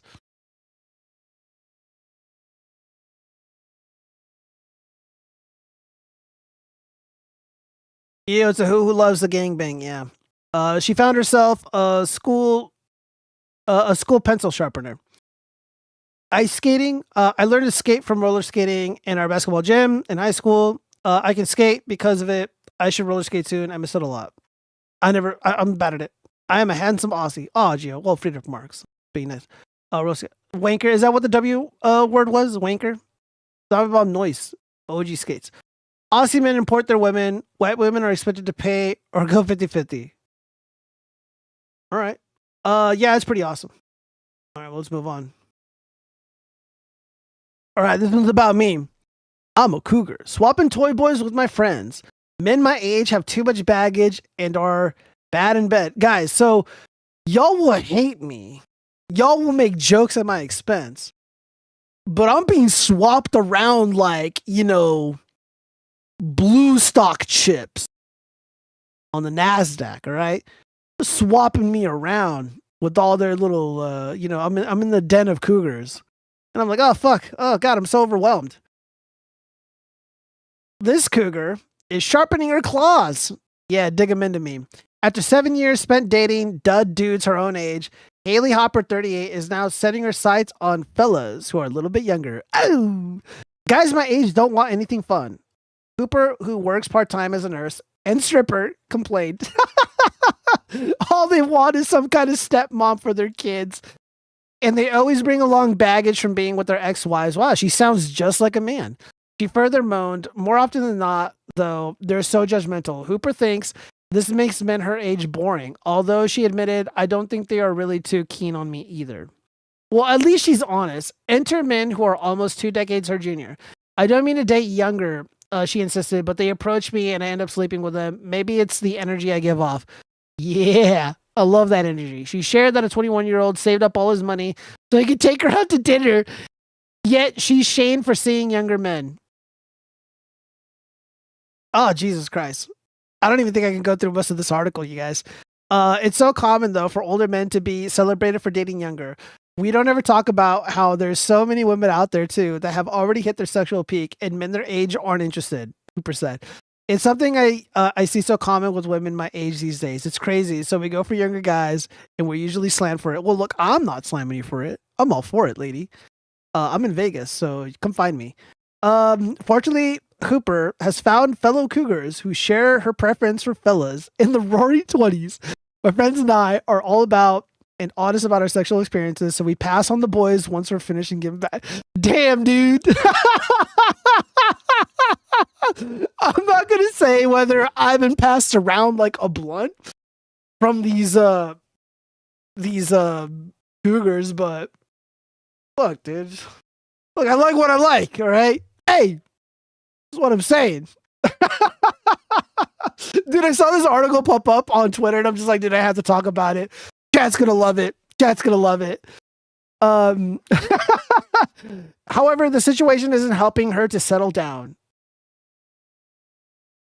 Okay, obviously, though, anything serious with them is off the cards, she admitted. Younger men are usually broke, so it can be a bit harder to explore anything further. Well, I mean, it's a new era.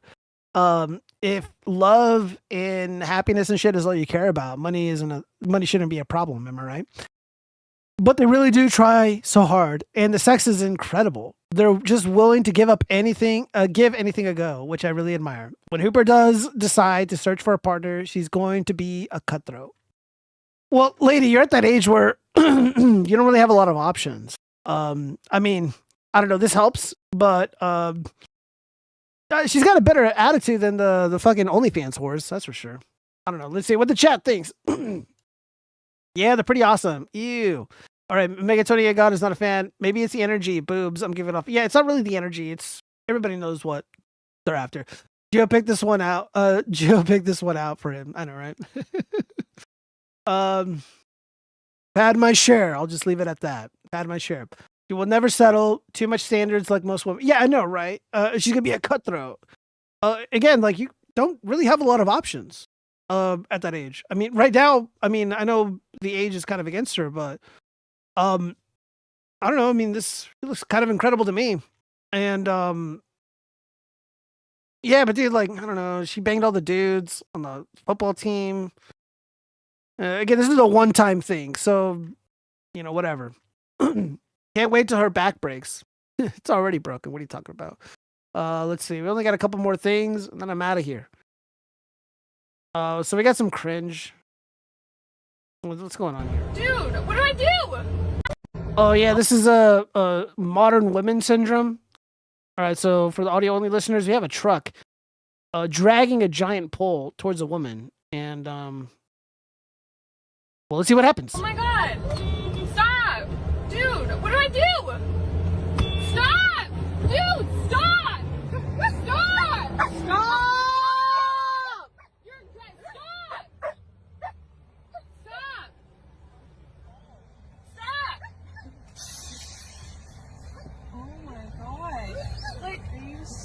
Holy dude! Oh my god! Notice you're dragging this? We almost died! Oh my god! I don't know about you guys, but it looks like there's plenty of space on the right-hand side for them to just kind of get out the way. Like, I understand the truck driver is kind of a dumbass, and this is clearly his fault. But instead of like sitting there screaming, but he can't hear you because he's in a loud ass truck, get out the way. This is pretty obvious. This kind of reminded me, I was laughing at this because in my mind I was thinking about that Austin Powers movie where Austin Powers and that chick, they're driving that little vehicle that's used to flatten roads, like flatten the asphalt on roads.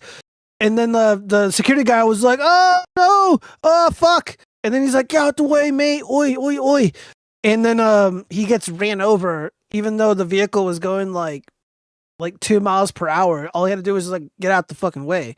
Yeah, if I was in the passenger seat of that car, I'd be like, dude, drive around. Why are you being a dumb bitch? Holy shit, dude. If this is my girlfriend, I'd probably break up with her. I can't trust a stupid woman with my life. Again, that's, you know, you're in a relationship. You know, you got to depend on the person that you're with. You got to trust that person with your life. If you cannot trust that person with your life, you can't be with them. You're in the passenger seat of the car. This isn't going to work. Can't work. Just got out of a 2-hour saunas. Very taxing. Greetings, chat. Yo, what's up, Carl Johansson? Welcome. We're almost done here. Let me see. So we have this teacher crashes out over Trump is legendary. He has been fired. All right, well, let's hear this out. It's only a minute long, minute and 54 seconds.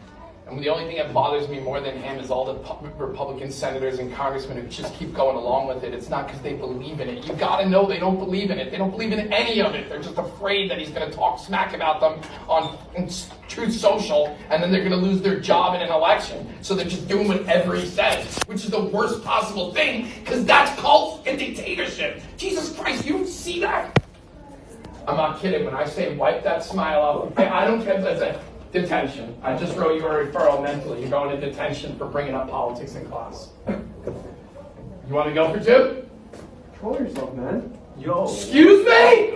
Excuse me? After all I put up with you for the last 2 years and talked you up and stood your back when they ripped you, you what? You say what? What? Are you serious? Treating me with that disrespect?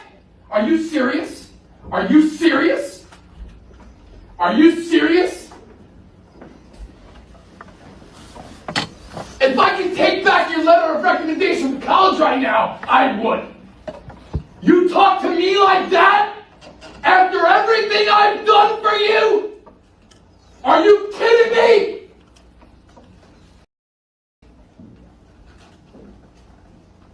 No detention. Don't ever talk to me again personally. You can ask questions in class. You say anything in class without raising your hand, you go to detention for a week.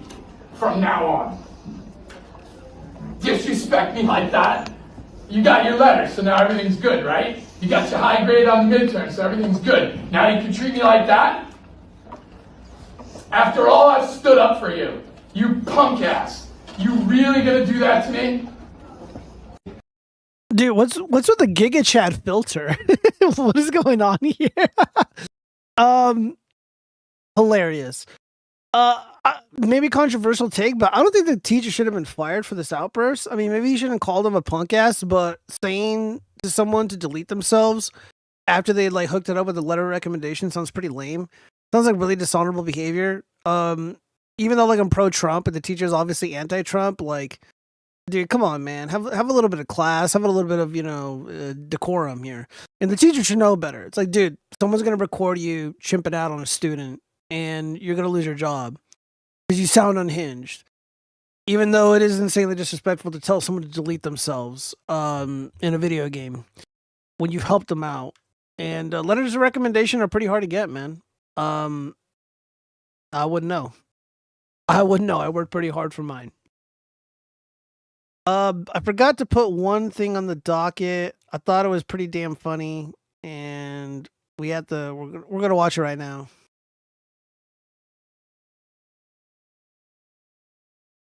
All right. South African. All right. So, for those who don't know, in South Africa, the South African government is discriminating against, and they are targeting the Afrikaners who look like this woman here, and they're doing really horrible things.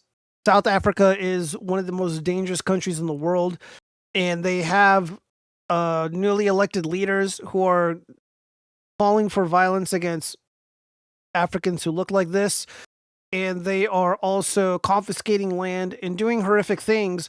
Well, President Trump, thank God we got President Trump, has decided to open up a refugee program specifically for South Africans. And they are showing up at the consulate or the embassy in South Africa, the US one, and they are getting permission to come out here and live and reside in the United States because South Africa is way too dangerous. I think we should import all of these wonderful, beautiful South Africans and get them away from those other yucky South Africans who want to commit acts of disgusting, hateful violence. So with that being said, culture shocks for a South African in the U.S. Let's talk about some culture shocks I experienced as a South African. Yeah, let me turn this moving to audio the up. United States. Well, the first thing is seeing the USA flags on everyone's front porch, their room, against the wall, everywhere. For example, the second thing is definitely how the money looks. Our money in South Africa is different colors, kind of like Monopoly money. So the 100 Rand bill is blue, the 51 is red, where in the States I feel like all the bills are the exact same. And why do they also have a $1 bill, like paper? If it's that small amount, it should be a coin, in my opinion. Another one is that tax is not included on the price tag at all. Like, you see the price, and then when you go and pay, it's more. They don't include it on the price tag. My biggest shock was definitely the first time I went to a restaurant when I paid for my food and they walked away with my credit card. I did not know what was happening, so basically when you're done eating and you get your bill, or the amount of money that you have to pay, your slip, then you give them your card, they leave, and then they come back and then you write down the tip. So that in South Africa, they come to you, they have a machine, you put the card in the machine, you count the tip in, they don't leave with your card. Like, that was so scary to me. The last one I want to talk about is small talk. I've been in so many situations where someone walks past me here in the States and go like, hey, how are you doing today? And then they just keep walking. Then I'm like, oh, I'm doing good. And then it's like, okay, bye. I don't know. It's just sometimes people here ask you how you are, and then they just keep walking. Kind of like they just go. So, yeah. All right, so what I need is to house and support one of these South African refugees. I think this might be a really great way to kind of circumvent like the local women being trash and fall in love with somebody who springs forth from a culture that's really rich and beautiful. Ash Blackwind, they promoted to Q white farmers who are successful, unlike the locals. I think they are only 8% of the population. Sub, how are you? Begone thought. No, she's not a thought. She is adorable. And the South Africans deserve our respect and deserve to be protected. This is a genuine refugee. This is what a genuine refugee looks like. And yeah, to Ash Blackwind's point, I mean, South Africa, you know, has that history or whatever, but you know, they did build that country and they did fight for it. I mean, they've been there for a very long time. Most people don't know this, but like this, the Afrikaners have been there for a very, very long time. Jared Taylor did a really great video detailing the bravery of the men who ended up settling in, you know, the very in South Africa, and it was really inspiring hearing their story and hearing what they did to build this beautiful country. And then, of course, things played out the way that it did, and now we're at a point where, you know, the South Africans, people like this, have been abandoned and they're being systematically genocided, in my opinion. I mean, what we are seeing, I mean, we're at the far stages of the little genocide scale. So yeah, I'm all in favor of this, man. So if there's any way for me to find some of these cutie South Africans, I'd be more than happy. Excuse me, I'd be more than happy to help them. Welcome to a high trust society. Hey, the $1 bill is for the strippers. The coins would hurt them, I assume. Okay, what in the ghetto is that? I have lived in the worst places in the US, but have never seen anyone hanging something like this. Oh man. Yeah, this looks like a standard 1990s chandelier that appears to have had a lot of the shit removed from it.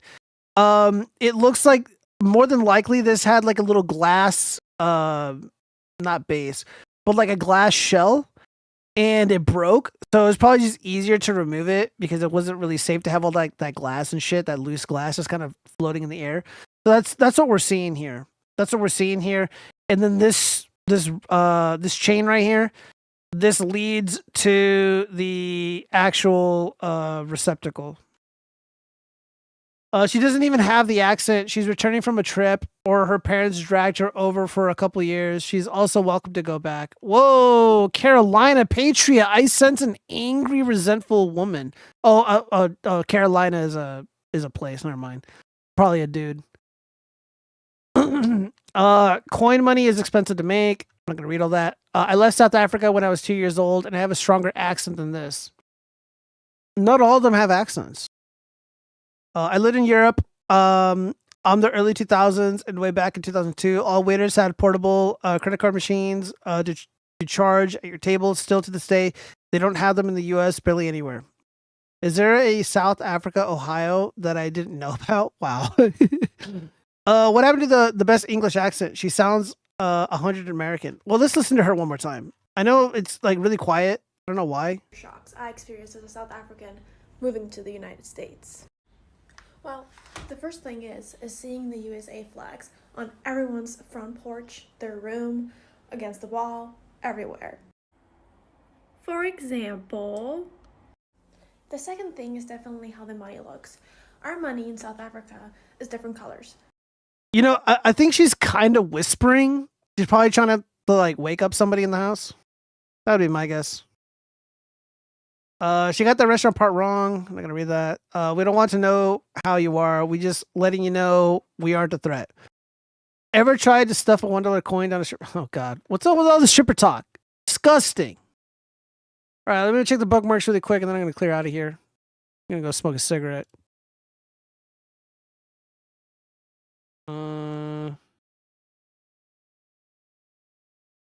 Oh God, I can't play this video. I'll get banned. I'll get banned. Oh my God. Agent Droid, we need you to infiltrate a warehouse that is illegally storing fent. Sending you coordinates. Got it, nigga. I'm on my way. Good luck. Oh, dude, God damn it. Saying the N-word, disavow.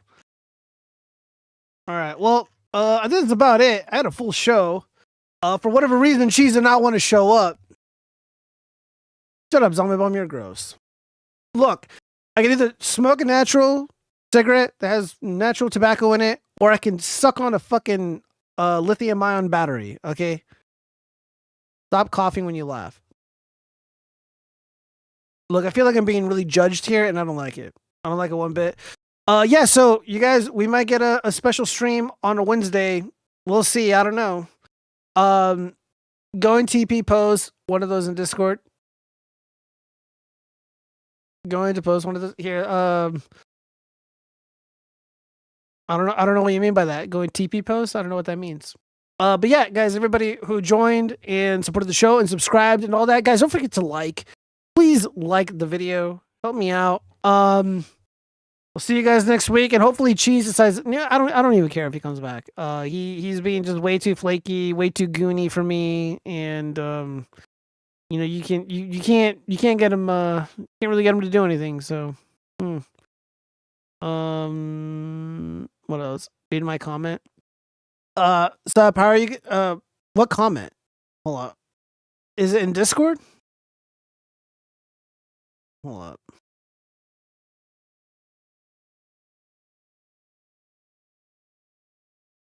I don't know what comment. The stop. Hold up. I'm like scrolling up to see. Can't wait till her back breaks. No, I read that one already. I don't know what comment it was, buddy. All right. Well, everybody who came and joined, I appreciate you hanging out. Sorry, I started a little bit later than I usually do. I was doing something, talking with somebody, having a heart to heart. And yeah, I need a break, and I need to get ready for tomorrow. Never mind, I got deleted. Yeah, dude, again, guys, I don't delete comments. I don't delete comments. You guys are allowed to say whatever you want. The only thing I hope for is that nobody doxes anybody, nobody makes credible threats of violence, or says something insanely illegal. Because then it's just like, you guys put me in a shitty spot, so anything else goes. not to remove anything. So, all right, everybody, peace out. God bless.